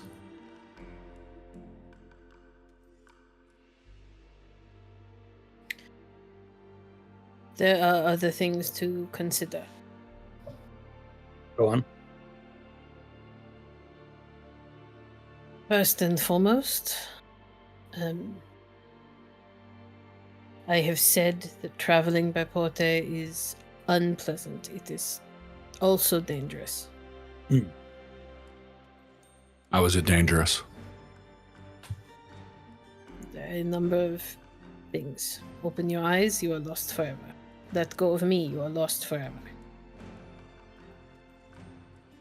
And no one who goes through it is ever the same after. In the case of my family, could we give them something to make them sleep so that they're not awake during the journey? Could not carry them. Well, I mean, I could carry the little one, which was my I- plan anyway. But And I can carry Nicola. Or Gunther could, because we don't want you to leave. You need to be accounted for. You need to be accounted for here while they make the journey from Raoul's estate to yours. And one less person to transport back then. Indeed. And let me ask this then: who among us are accomplished riders? I know how to sit a horse. Quiva puts her head up. I can also drive a carriage if you need someone to be in the driver's seat. I can also drive a carriage. You have to be inside. I know. So, then I might suggest this. Let's see. We are at 6, and you can take 5. So if you were to take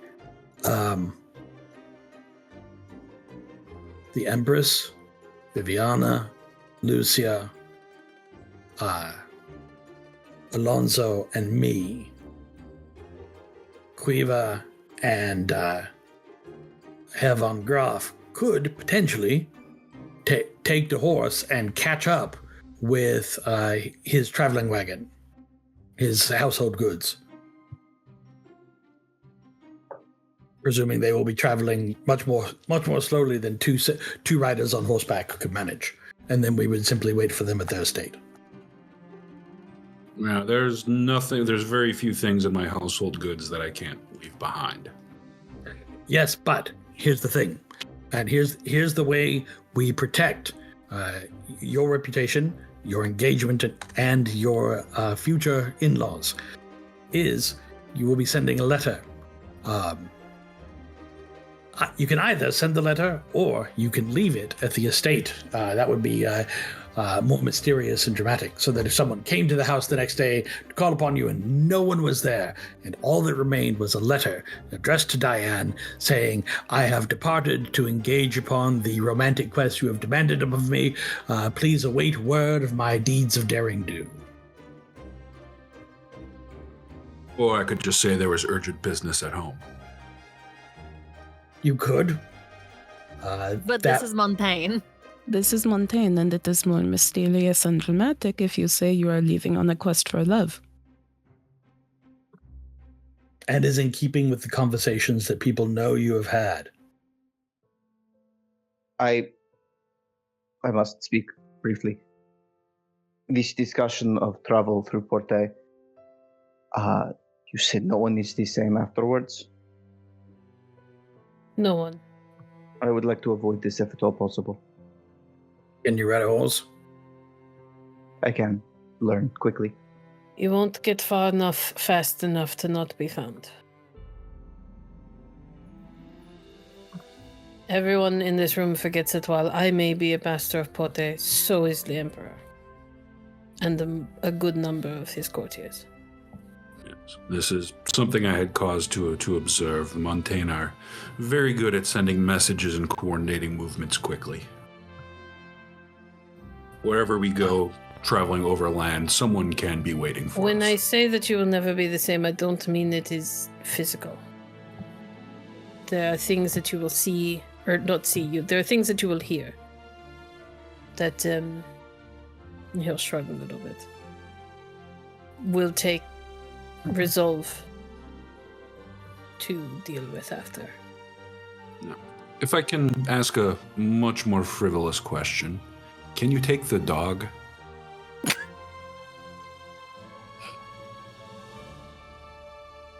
We may have to- Alonso grins.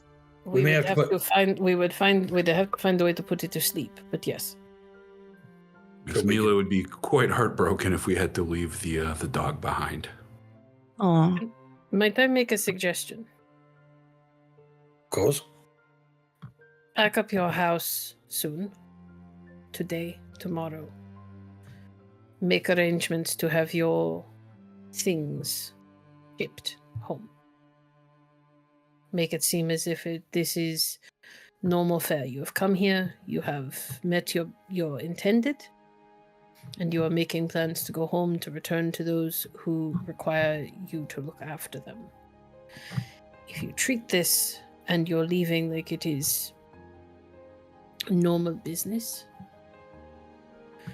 it'll be less suspicious when you leave. And we don't have to worry about your belongings having to be toted through Porte. Yes, the teamsters loading the wagons will be quite visible to all. And you should send as many of your household staff with them. Keep one or two behind to take care of your children and yourself. I can move the 2 girls and 2 or 3 others all at once. And it will simply look like they left a few days after your things were shipped out, which is normal. Nobody will think... Sorry. No, please finish your thought. Nobody will think to stop your things if they left days prior. And that should buy your... that should buy your servants, most of them, time to get clear of the worst of it. And if you were to send Gunther along with your children, he could very easily guide Raoul to your estate and be ready to receive your servants upon their arrival. If you want me to Good come back plan. for the rest of you, I won't be going with Gunther. I will get them there. I will provide them what they need to move on, and Gunther will have to lead that effort. I see. Some of my family's servants can help. Can he take whatever object you need in order to get to Herr von Graf's estate? He could. Or do you... Okay. Very well. Why would I'm sorry, this might be a part of the plan I missed. Why would my blooded item need to go to his estate? So that we would go directly from the carriage to the von Graf estate. So that no one with any allegiance to Montaigne, who is not an immediate part of this operation, must ever attest that they saw anything untoward.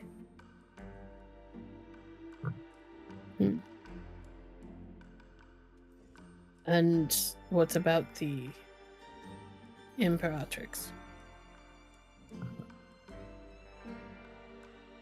Are we taking her to Isen as well? Yes, because as I noted, Herr von Graf's estate is on the Vodachan border, or near it.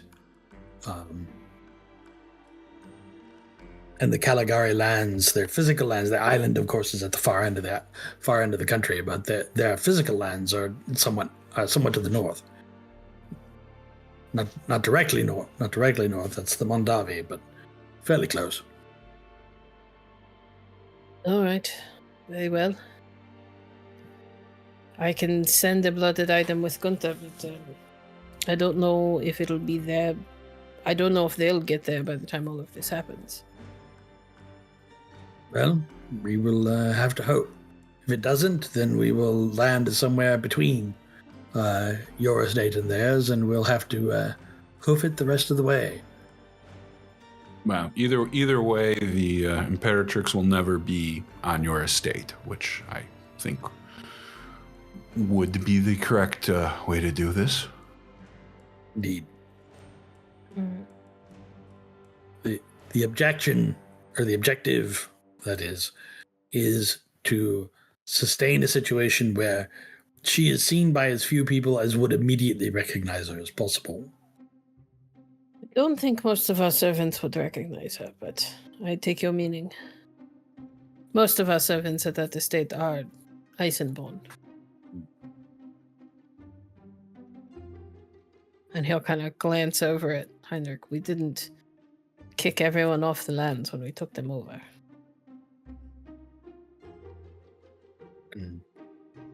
So, from there, we can make plans to go in multiple directions.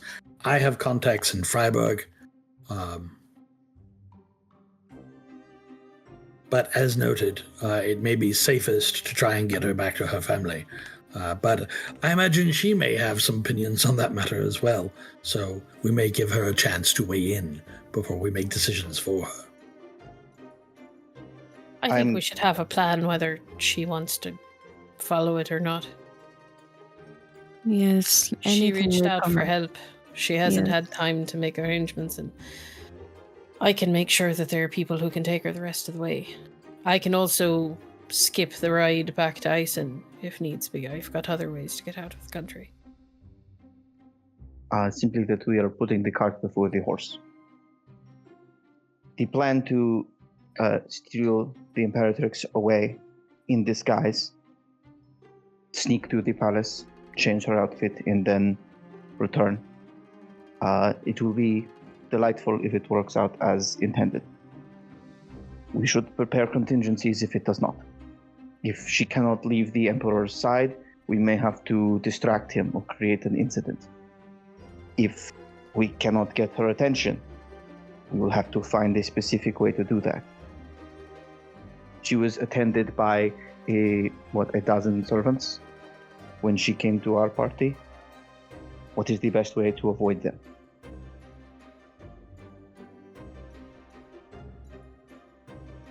I don't have answers. I'm just saying that we can either do these things in the moment when we are at the party, or we can discuss them now. I'm more curious about what's going on with her daughter. Also, that, yes. And why she was there. And why there has been no pregnancy announcement.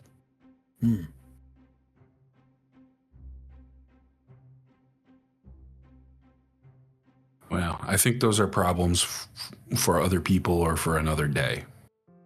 I think we have enough to deal with. I said the reason why I brought up I'm curious as to what's going on with her is because if she was sent alongside her mother and not invited by her mother, she could be a problem. You think perhaps she is minding? Or what is the word, chaperone? I've heard a great number of things about all of the Emperor's daughters, but that one in particular, despite being the youngest, my suspicion is she's also the most clever. What have you heard? Let's say she has a way of knowing things she shouldn't know. She's particularly to know. She's particularly... in fact, if anything, I've heard quite the opposite. Not a sorcerer at all, which is part of why she was largely overlooked for so long. But I think in them overlooking her, I think she's managed to build up more of an information network than anyone's ever given her credit for having.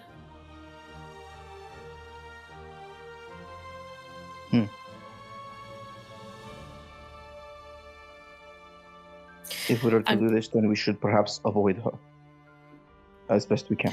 I just want to know that she's not there to keep an eye on her mother. I think that is the case. It should certainly be assumed unless we can confirm otherwise. She and her mother do not, if I am correct, she and her mother do not get along. Haven't really heard that. Just that, It is not.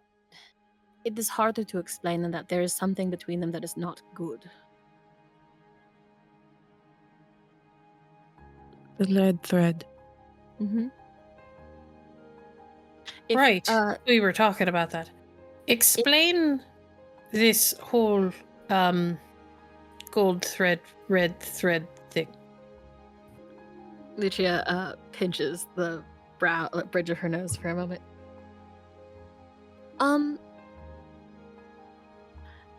In Sorte, one of the Just the red part.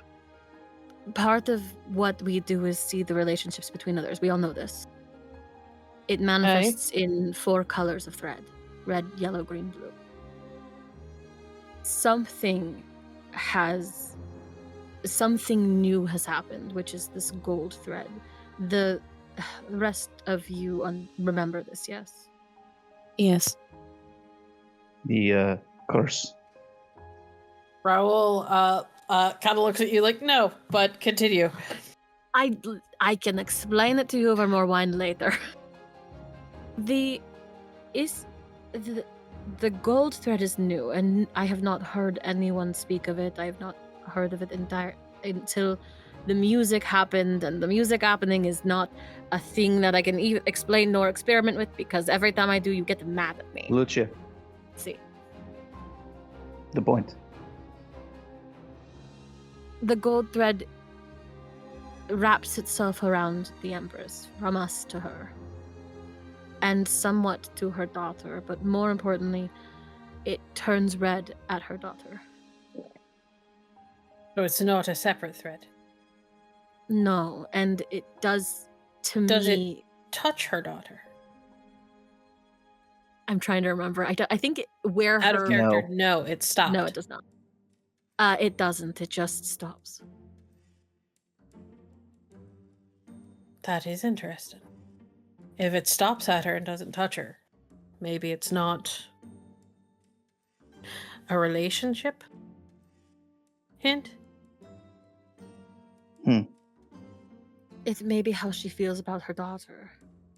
Or if she's... Indeed, if the princess is resistant to whatever this is,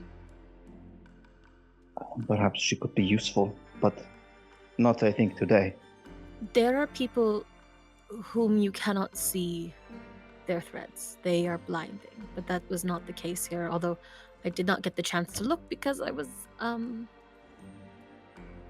Yes, we were carrying out a very dangerous piece of see that part, yes.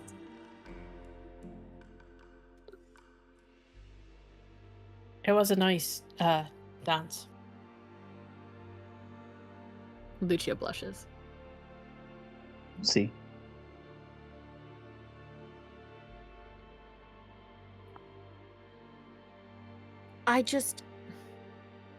If we don't know why the Imperatrice wants us to take her away, just that she wants to go, and there are plenty of reasons we can assume. Out of character, Viviana knows exactly why. I have told you why. Because she thinks she's gonna die, yeah? She thinks her husband's going to die. She knows her husband's going to kill her. I don't know, Viviana. I don't think Viviana said explicitly what she saw, just that she knows her husband is planning to kill her. Okay. Yes.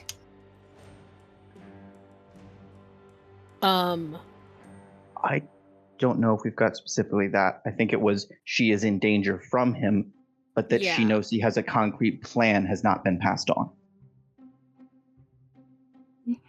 That's because a plan was never brought up. But she was definitely told she knows she's going to die. In fact, I think, if I remember correctly, and it's been a long time since we've done your prologue, you were told that she saw the black thread. Oh, I was told. In which case, Viviana will bring up now. There is a black thread that the Imperatrix saw. Lucia, you know what the black thread is. That is a Oh. thread that other people see. It's rare. It means you are going to die. Oh, that confirms that. The Echo, she knows she's going to die. We can stop that, or she may. Stopping fate is. Lucia's like realizing she probably should be better trained as a Striga.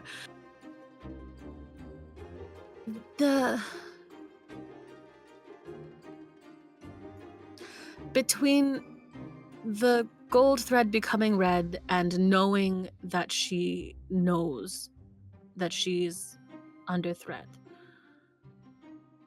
I am inclined to worry that the Emperor and his daughter are aligned. Particularly if, Viviana, you cannot tell her nature. When you say that, Viviana gives you like a strange look, like she doesn't know what you're talking about. And the true meaning behind that is maybe don't mention that to everyone.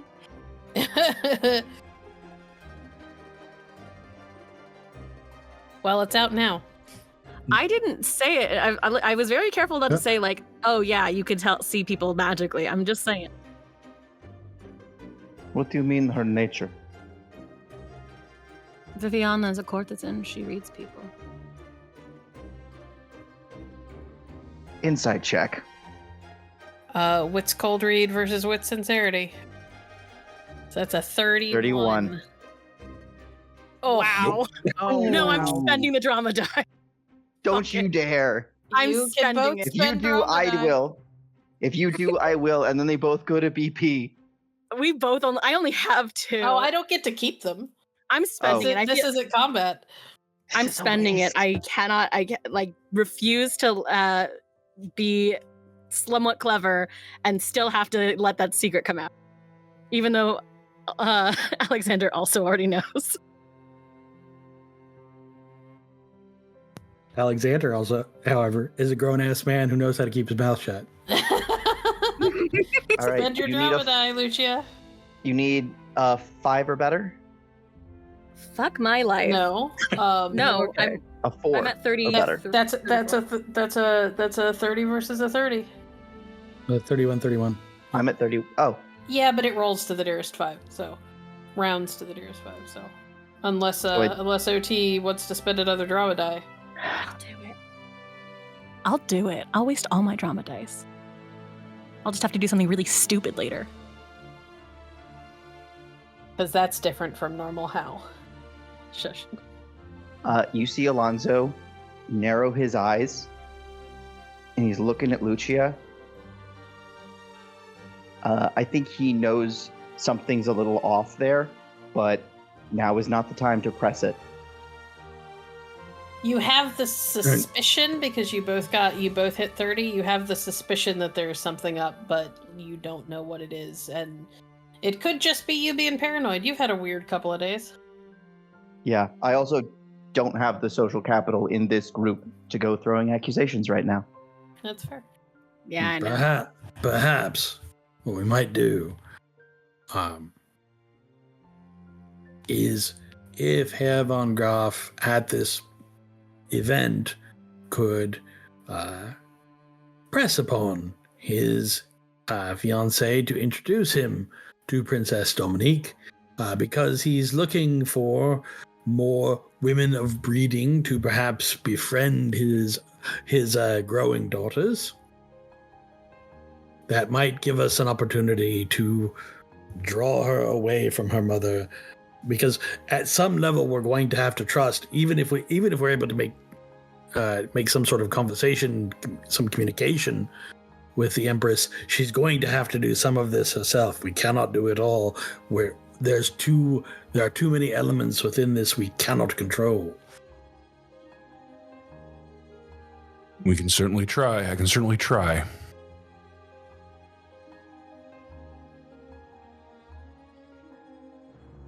I've also got some ways to look into the princess, if you'll help. And she'll kind of nod at Viviana. Viviana nods back. So we will need to present this operation to the Empress in some manner. I am open to suggestions.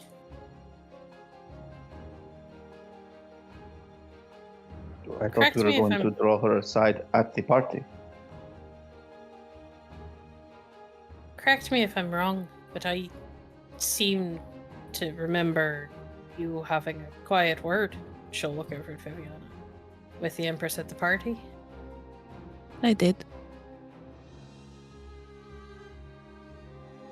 What did you tell her? I had told her that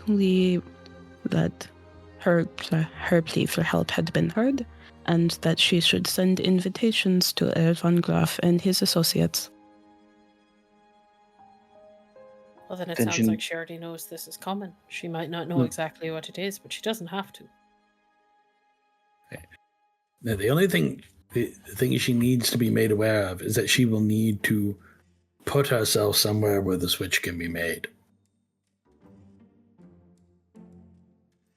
I think it would be safer to communicate that at the party. Understand the lip reading is a fairly common practice here. You understand that what is a fairly common practice? The reading of lips. Ah. Well, if we need to send another message, could we reuse the spider? We could. It just takes a while.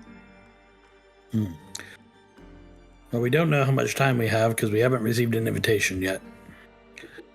But we should presume that this operation will need to go into effect with a minimal amount of notice, and that we should start the evacuation of Herr von Graf's goods and family soon. Raoul kind of sets his whiskey glass down and then lifts a finger to get people's attention. I'm sorry. Spider? Now Yes. look who's telling secrets. You got to see this. It is extremely interesting. I don't. What? There are ways of sending messages through animals. I was the first to receive one. Apparently, it bites you, and you hear the message in your head. It is a thing in Vodace. We train many them. things from Vodace. Why don't you just bring this spider to the party? This Let is it also bite her safer. there. That is doable. The spider we would have to release it away from the crowds, but otherwise, I don't Or see why release not. it in the crowd and just do it close enough to her. I would mostly be worried about it getting stepped on. This is why you do it close enough to her. If I could get close enough, yes, I could release the spider there. That is what I would do. Let us plan both spider, he gestures to Lucia, and, if necessary, side conversation as backup.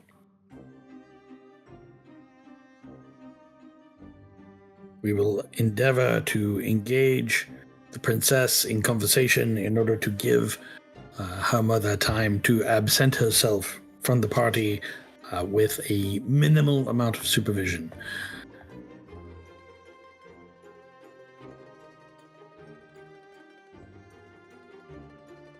do we want to have a contingency for a diversion? I have very little reputation, and I am Castian, so misbehavior that has me thrown from the premises would surely be to the delight of all. If you engage in some sort of violent diversion in the presence of the Emperor, being thrown from the premises will be the least of your worries, and then we will have to rescue you from the dungeon. Alright, so not that. No dueling anyone.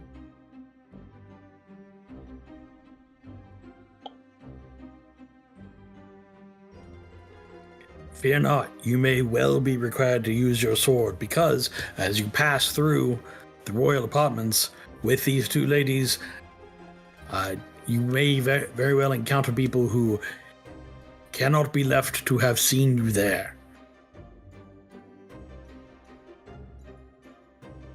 Indeed. Heinrich and I discussed this somewhat. I am not averse to dispatching a musketeer or a member of the Lightning Guard. But if at all possible, no one unarmed will meet my blade. Could we not attempt more subtlety before we go to fighting in the royal We apartments? will. See, yes. We will Perhaps try. acquiring. Go on. How hard do you think it would be to acquire servants' clothing? How many changes of clothing do you think you're going to be able to make and wear? It's a big skirt. It's a big skirt. But with our all of our accents, I doubt we could pass as a mundane servant.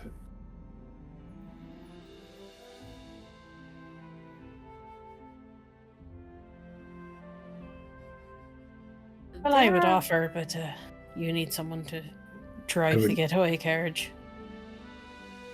So, if you can figure out a way to acquire servants' clothing and secret it in, that's actually not a bad idea. Because you could go to whatever the fainting room is, change clothes, slip out of there as servants, get to the Empress's room, change clothes again. That was my thought. You just have to find a way to hide 3 outfits. Acquire and hide, but mostly acquire. 2. 2 we already have. Lucia and I can avoid detection. Viviana you attract attention by your mere presence. And if anyone comes to the door to check on the status of our fainted individual, someone must answer it and shoo them away.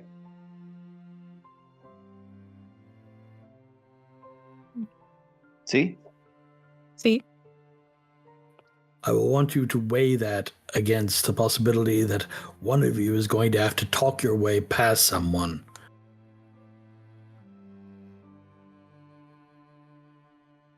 This is true. Would it not that you would have to talk your way less if you I'd- looked like a servant? I adore you both as children of Theus, but neither of you could talk your way out of a paper bag. Lucia looks insulted but can't argue with you. I mean, Quiva looks amused.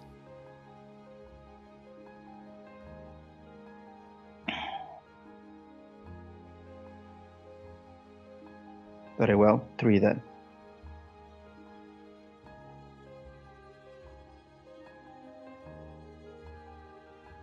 Should not be overly expensive, correct?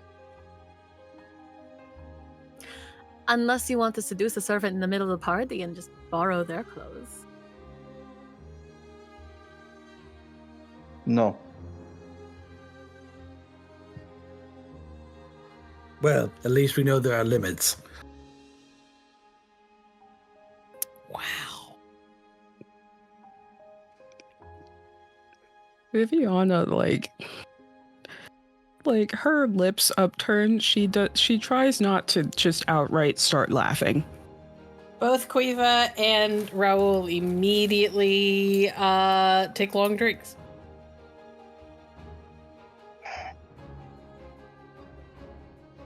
Like this is an argument they have chosen not to be in the middle of. At some point in the future, there are going to be answers for the insults to my honor. At some point in the future, you will restore your honor from the cad-like behavior you exhibited last night, and then your honor shall be recognized at that time. Do not pretend that you did not behave in a completely ungentlemanly fashion.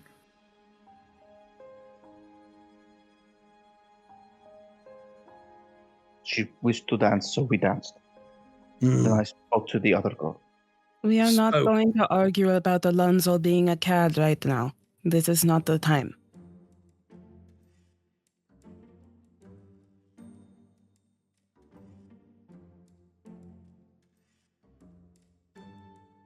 Indeed, it seems we have some preparation.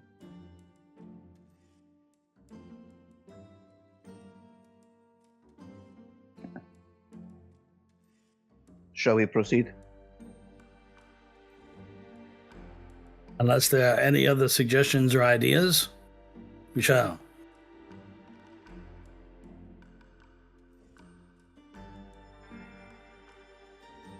Is there any hope of our escape if the palace alarm is raised? Minimal.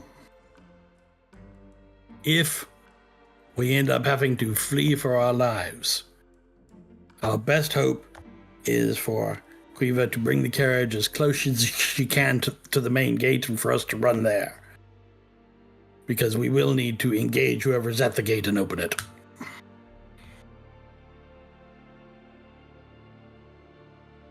Should things go incredibly wrong, and we are not able to make it even to the gate, is there a place we should meet? Or try to? Provided we don't meet in the dungeon. That's what I was going to say. If you are capable of escaping both the Chateau de Soleil, the city of Charus, and the Kingdom of Montaigne without being captured, one, you are clearly hiding skills that none of us have demonstrated up to now. Two, might I suggest Herr von Graf's estate? All right. And if we need to meet up somewhere in the city, I would suggest that that inn that we seem to keep returning to, the what was it called, the Suckling Pig.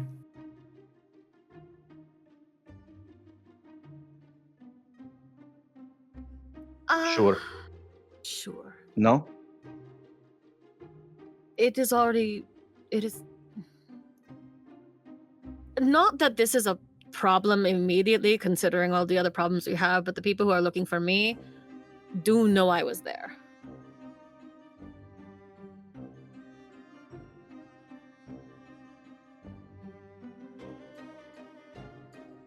But it is as good of a place as any.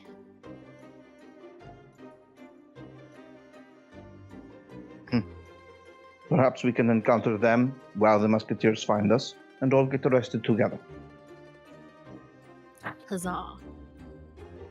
Yes, perhaps we can be impaled on the same rapier.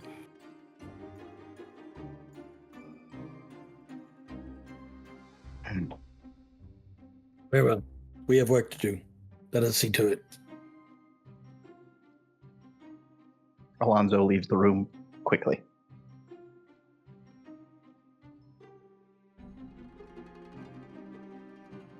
Quiva will look over at Viviana. Do you mind? Gonna go look into that thing. I will come with you.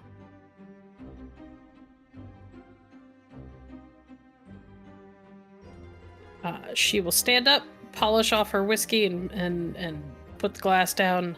Look over at Heinrich. Von Graf, it was not the worst whiskey I've ever had. Thank you. I'm honored by your compliment. You're welcome to my whiskey anytime. She'll kind of give a little nod. And then look at Lucia. Do you want to come with us? Where are you going? To look into why the princess is so weird. Lucia glances back towards where Alonso had gone. I would go. I am paying him to watch me.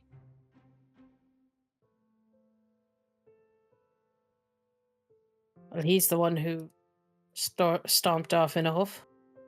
Sounds He's like findable. He just left the room where the meeting was happening. Let me go retrieve him and we will go together. he can't come. Oh?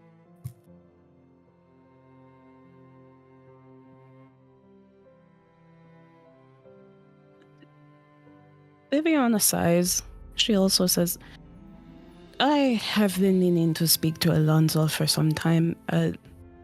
Perhaps, Cleva, would you mind waiting a moment while Lucia and I go encounter him? Of course. She will sit back down and pour another glass of whiskey. She takes it from Raoul's bottle because her bottle is empty and his is still got a little bit in it, and he looks vaguely offended for a moment, then shrugs.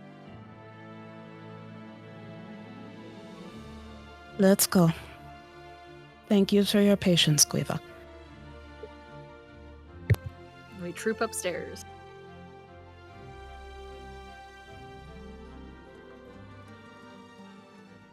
I think Alonso is taking his slightly intoxicated frustrations out on another training dummy. We troop out to the training yard. Alonso. Glances over his shoulder. See? I must speak with you, and I would rather not do it with the sound of you taking out your aggression on a training dummy, interrupting my every other word.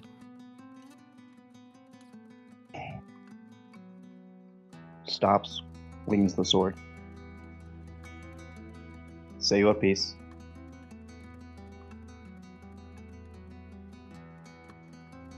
For this to go off as well as can be, we need to be able to trust each other.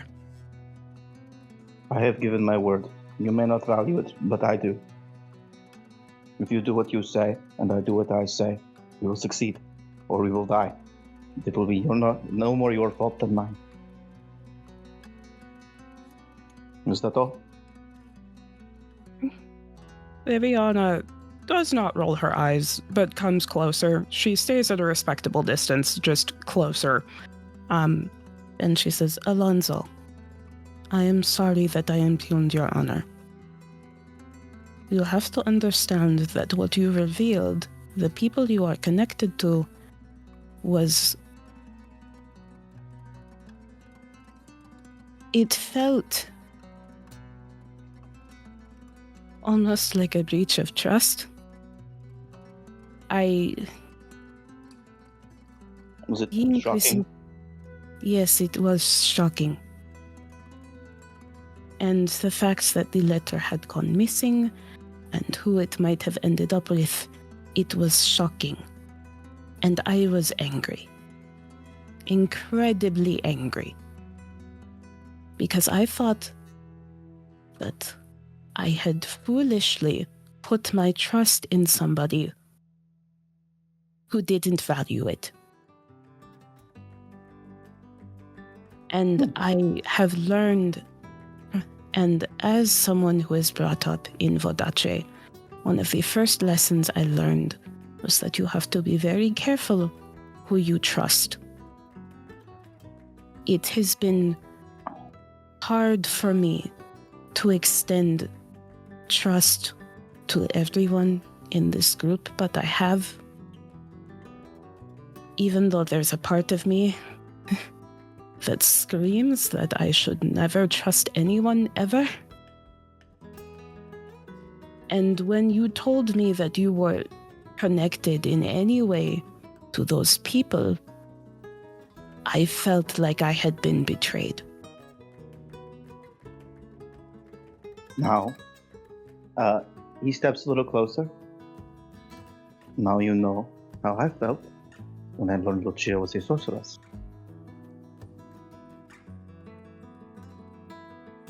Alonso, No.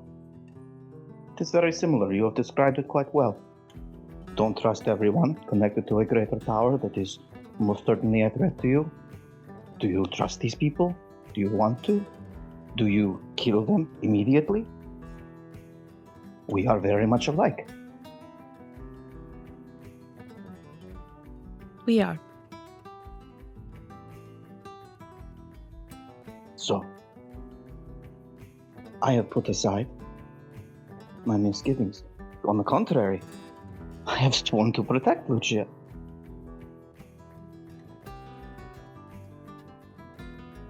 Can I expect the same degree of trust? Viviana does hesitate for a moment, but then she takes a breath and says, "It is hard for me to extend trust. It is.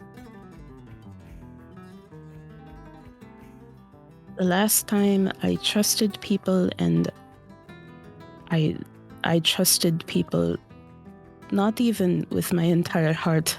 I simply trusted that they were people who could be relied upon. My mother ended up dead. And I was a small girl when that happened, and maybe there was nothing I could have done one way or the other, but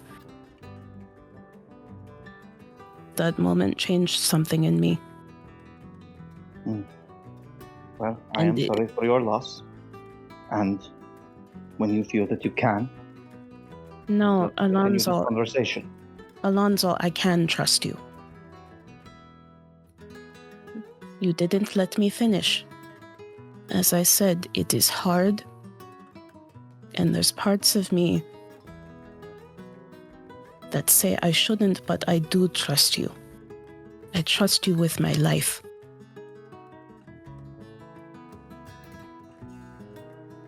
I suppose we're going to see, aren't we? Very soon.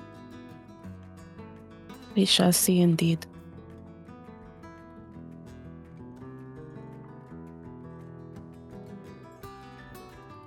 I am sorry I said your word was worthless. It is not. I think we shall see that too. If you are still upset about it, then, and you wish someone to duel, I am sure that I could convince somebody to stand in as my champion. Let's leave Heinrich and Roel out of it. But not at the moment. I'm sure there will be other opportunities. Your wit is incredibly sharp. It has to be.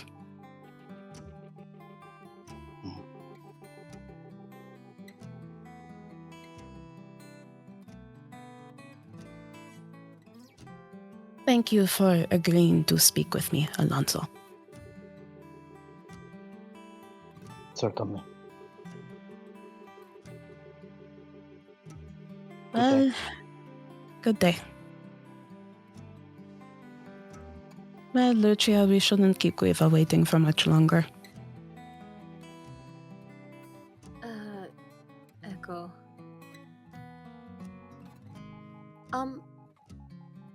I will be right out. Okay. Lucia will go. Viviana will go on ahead.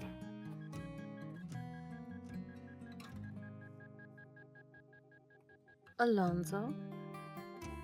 Lucia? We have asked a lot of you. And we have not been kind. Are you... Drugs. Am I? What would You it look asked like if I me. were not? What would it look like if I were? I do not know. We are on the eve of battle. I must be alright. See?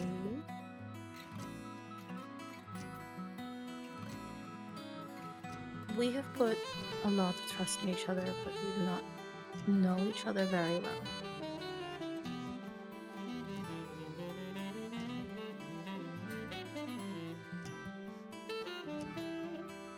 Perhaps.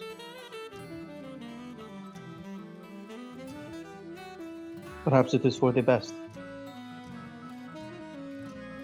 If one of our companions is to die upon this mission, it seems likely to be me.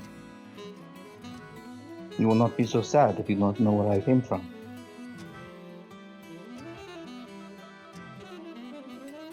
I think we know that that is not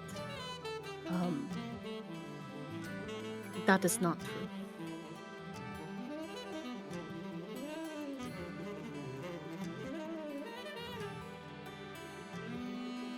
So what do you want from me here?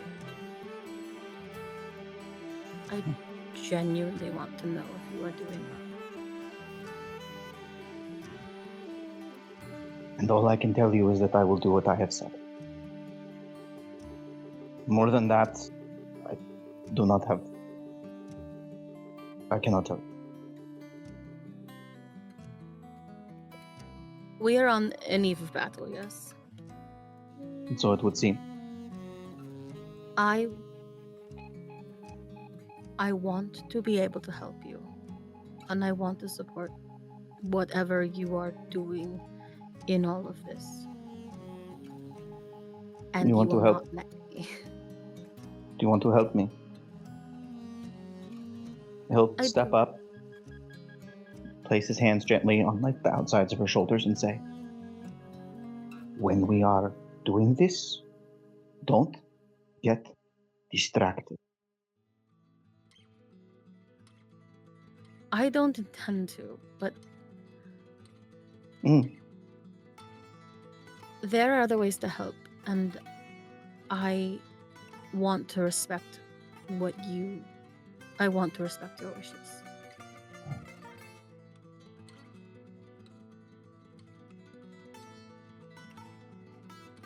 I just want you to keep that in mind as we go forward on something this dangerous.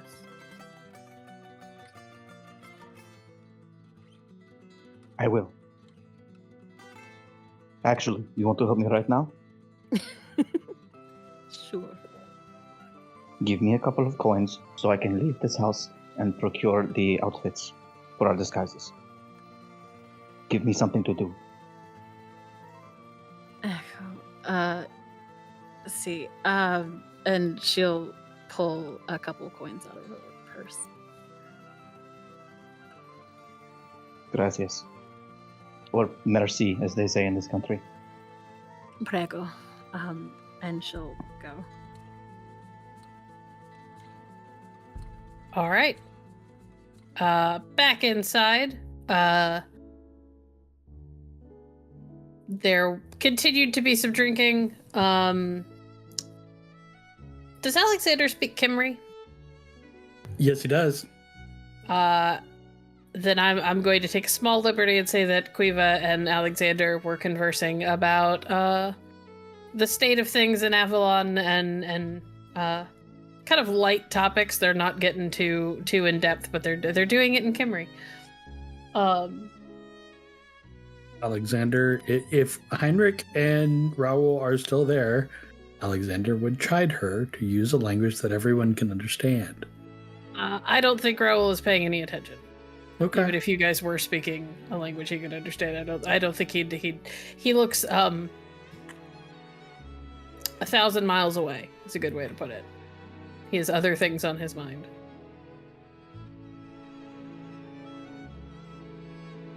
I don't know what Heinrich is doing though, so that's fair. Well, if Raoul obviously does not want to talk, Heinrich's pretty comfortable with silence, so he would sip his whiskey unless Raoul gives some indication that he is wanting to communicate.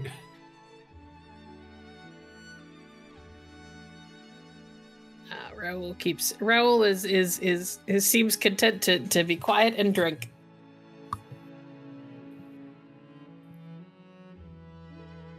And Heinrich will do the same. All right. So Viviana will come back to Alexander and Quiva being the chatty types, but in a language that she's never heard before. That is an interesting language. Not often I get to use it, especially not so far from home. Fair. It features prominently in the book I still owe Madame Cissé de Cissé. Might want to send it with a family member of hers on his way home. Doesn't sound like we're going to have a whole lot of time for social calls. If it turns out that she will not be at whatever event we show up at, I shall leave it where it may be delivered.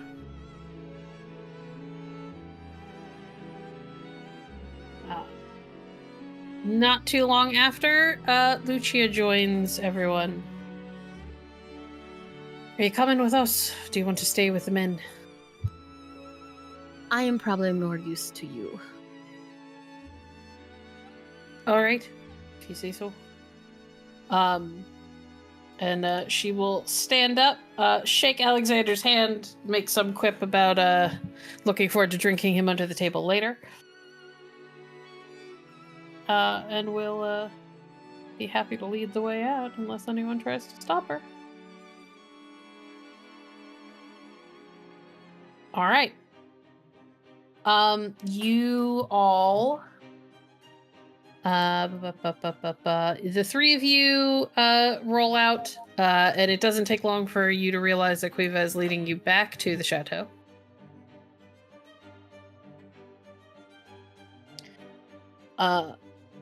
And she'll kind of look over at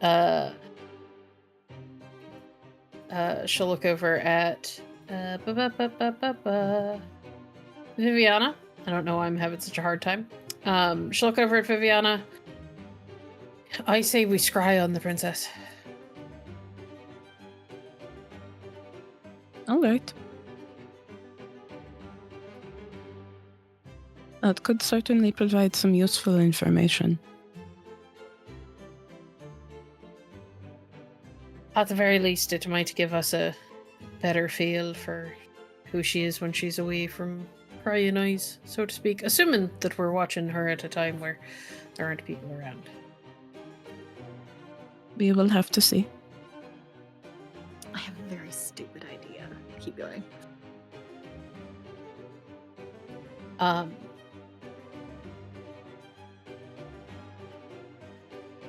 She will lead you... I'm assuming you will lead her inside.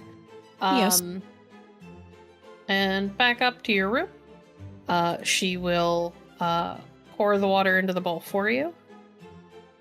And then kind of stand back and gesture to it. I don't have this particular skill. Yes, just give me a moment. Viviana, whenever she scries, she does move her hands over. She stares intently at the water, and she does move her hands around it. And the way that she moves her hands, the motion is similar to someone threading a needle on a tapestry.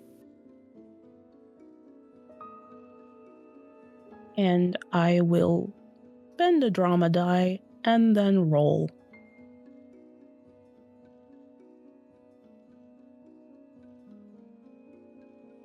Target number? 25. You've seen her, but you don't know her.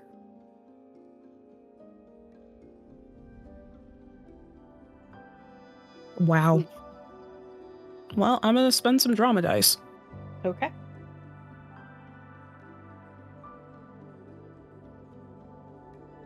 That should get you what you need. Okay. As the three of you stand around the bowl, and you use your hands in the air above it, the surface goes from perfectly still to it ripples slightly, and then it evens out again. And as it evens out again, a scene comes into view. you see her, the princess, sitting in what looks like a small, honestly kind of dimly lit room that has the look of almost like a servant's quarters, but like plush for what they are. The fabric on the bed is much nicer than you would expect a servant to have. There's a rather plush carpet or rug on the floor, and a fire crackling in the nearby hearth. And you see her sitting at a small table with another woman. The woman is, it looks like she might be a couple of years older, and has dark hair and dark eyes and clearly Vidachan features. And they are bent over a book and speaking quietly back and forth in Montaigne. It's hard to get a good sense of what they are saying. Certainly seems conspiratorial. They're like occasionally one or both of them will glance up at the door like they hear somebody moving out in the hallway or something, and then they will go back to whispering back and forth. The woman that she is with is a face that you saw at the party, though she didn't immediately stand out to you at the time. She is one of the servants that came with the princess and the Imperatrix.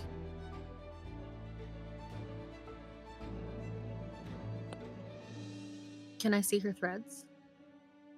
No. Her main one? You cannot use that through Scribe. No.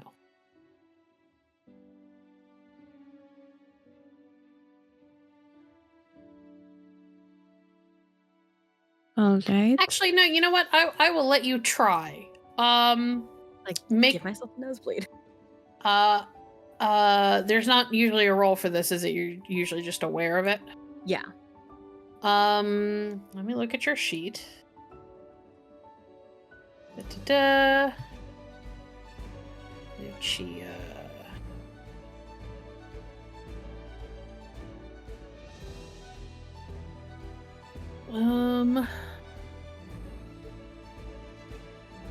Roll me your resolve plus whatever your highest rank in one of your Sortenax is.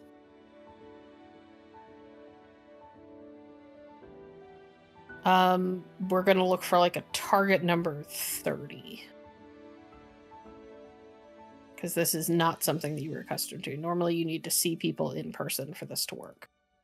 27, and I rolled a 10. 1 moment. Ooh.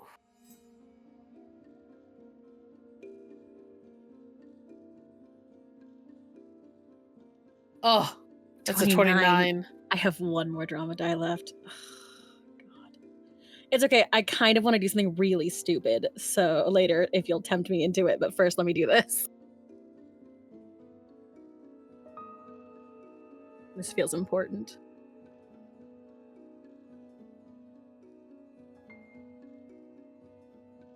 Okay. Okay.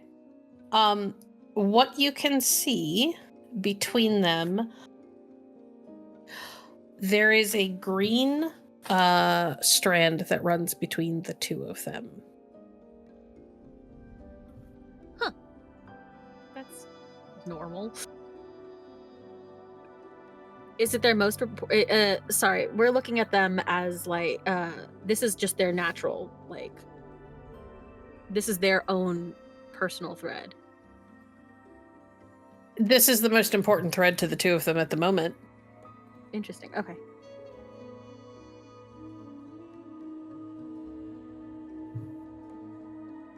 I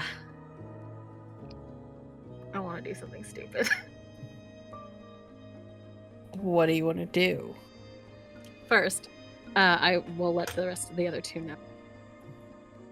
I can see something, but it is just... It doesn't feel like a lot. Well, what is it?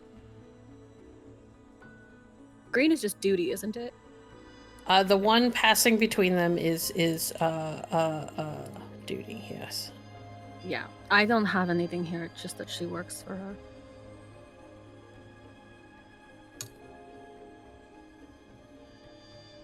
I could try to look into it further, but there's something else I want to try.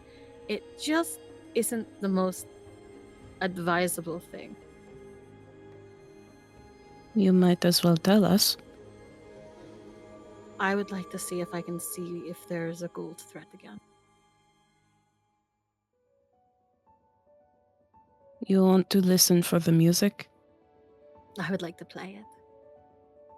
You want to play it? Yes. You mean the thing that made you start bleeding from the nose and then pass out and go into what we did I not didn't know was say a it was a coma? good idea. Lucia, if you were to pass out again and not wake up for several days and we got the invitation, the plan would completely fall through.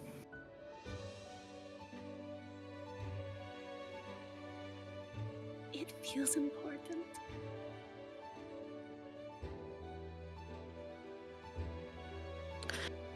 Lucia, I cannot stop you from doing things, but I would advise against this.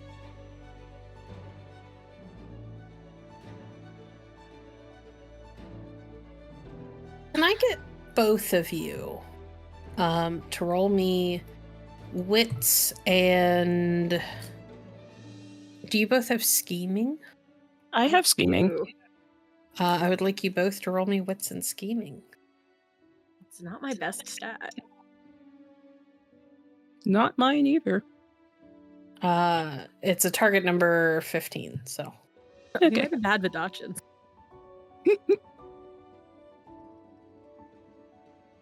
I am an Alright, acceptable Vidachan. That's a 17, so you make the threshold. 14? Are you fucking kidding me? You are not acceptable. Just gonna throw myself out a window. Viviana, you, as you are talking to her, you and Quiva kind of notice this at the same time. The women in the image shift slightly, where they both kind of lean back as they are talking back and forth. And as they are talking, as that happens, you can see the book between them. And there are, first of all, it's in Vidachan, but it has annotations in other languages, most of which I don't think you read.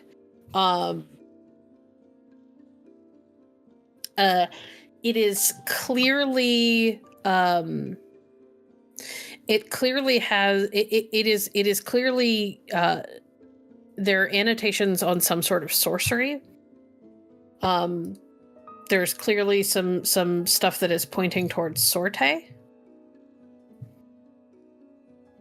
which is strange considering that everything that you have heard and everything that Quiva said about the princess suggests that she doesn't have sorcery, let alone sorte.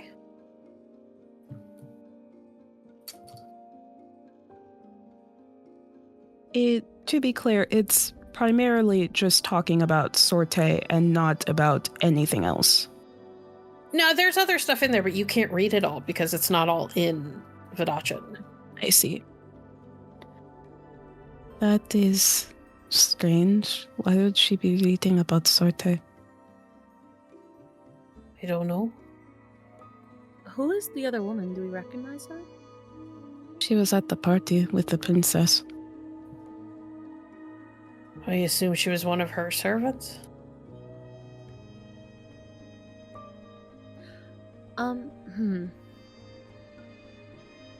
She could not be trying to force herself to learn sorte. You would have to have a knack for it. Wait, the other woman with her is Vidachan. Is it possible that she is a Strega? She is a servant, and she's outside of Vidache. It would be... It's not that uncommon, really. She could be, theoretically.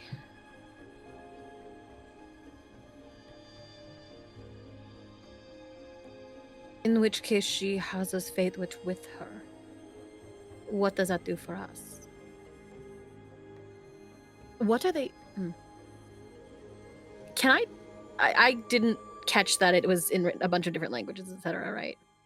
I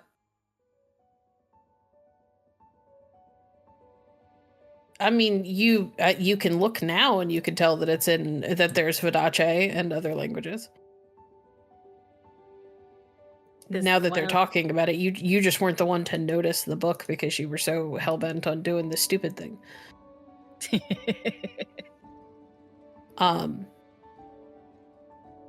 If you look, given that you have keen senses, you can tell that there are notes in Vidace, there are notes in Montaigne, and there are also notes in other languages that you have seen in some of Alexander's books, but you do not personally read. Does it remind... I am reminded somewhat of the music we found. Not the one that is dangerous, but the one that... Not Aurelia. What's my cousin's name? Adriana had.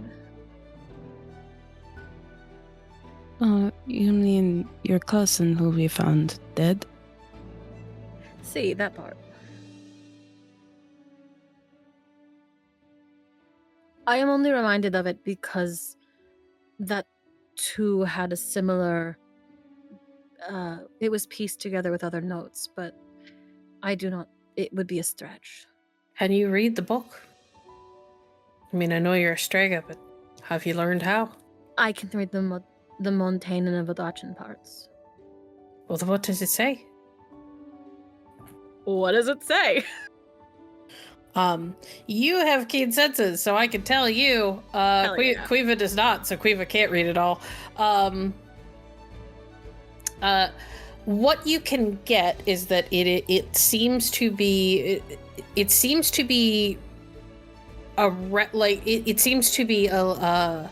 directions on a ritual.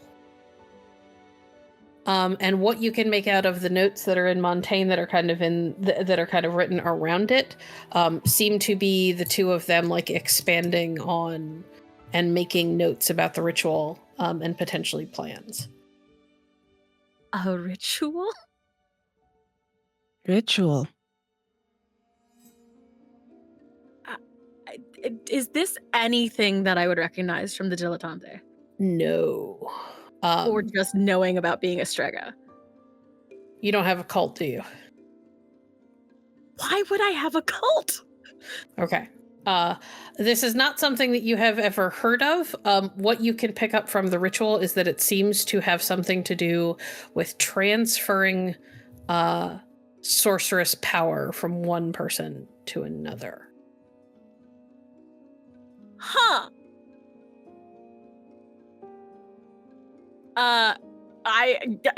Okay. Well, my guess was somewhat correct. It seems like they want to transfer a power between one person to another. From who would be my next question? And also, this seems insane. They're trying to transfer power from one person to another. What are the chances that this involves the Imperatrice? Fuck. Did they mention plans for when they want to attempt this? What do we know about...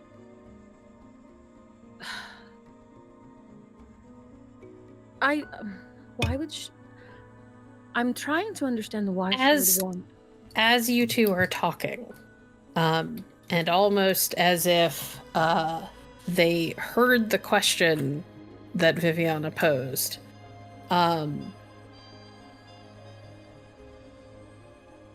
they are discussing some of the they're discussing the ritual, and the princess looks at the woman next to her, says, "Well,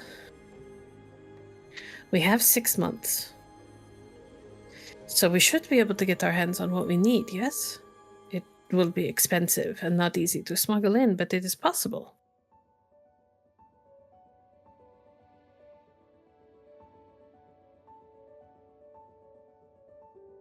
Well, there you go. They're going to steal the magic from the baby. How can you prove that the child is going to be a sorcerer? I mean, statistically, yes, but she is not.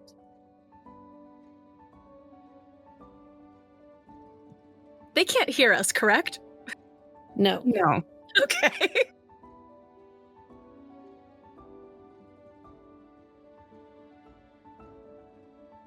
Is that why there is no pregnancy announcement? But the Emperatrice, I doubt she knows about this plan. Oh, I highly doubt that. It can't be good for the baby. I highly doubt it.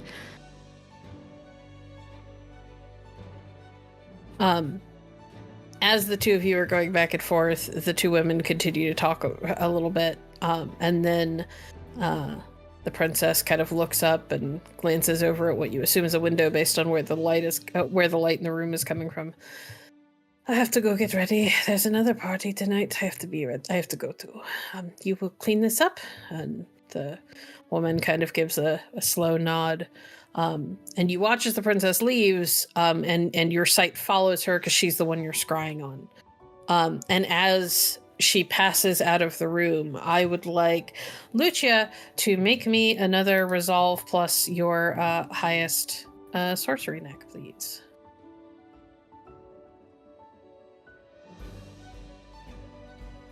This is going to be target number 20. 35. Should have taken a raise. As you follow her with your eyes, the strand that you could see changes now that the other woman is out of the room. You get the feeling that maybe your ability to pick out the most important one was obscured because you're doing it through a scrying lens and not in person. And what you can see now that she is on her own is that the most important strand she has is a vivid red strand.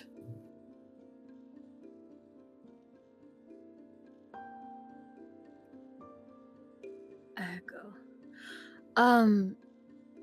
Well, things have changed. I realized you cannot see this as well. She's deeply devoted to whatever this is. The red strands are Sadness. conflict. Yeah. No, she is devoted to doing something terrible. I just don't know what. Well, I have a guess. It leads away from her, though, correct? Kinda. Is it going straight to the baby? It's kind of wrapped around her. It does extend out into other things, but it is much more tied up around her than you would expect a conflict strand to be.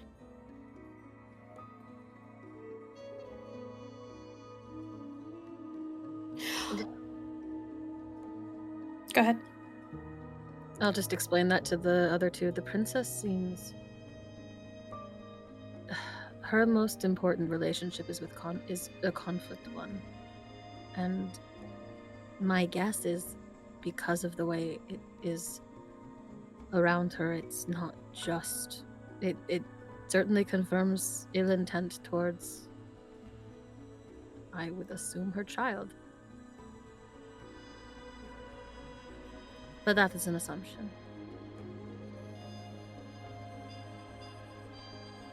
They're fairs. What does this mean? That If only, if only I had mastered the ability to gaze into the future.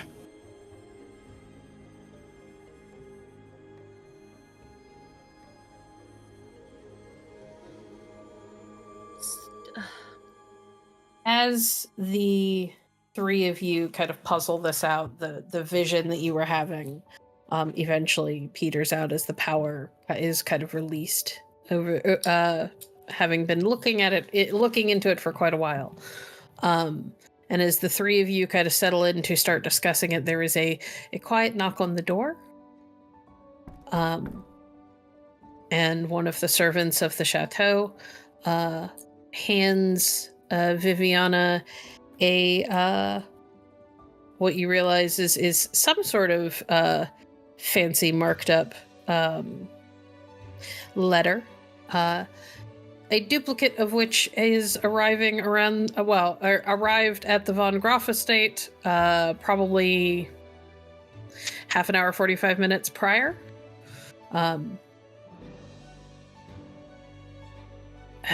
One of Herr Von Groff's servants brought this by, ma'am. Thank you. And what everybody would realize, the guys over at Heinrich's estate and the girls here at the chateau, is that this is an invitation to a ball that will be held on the final night of the celebrations for the Emperor's birthday.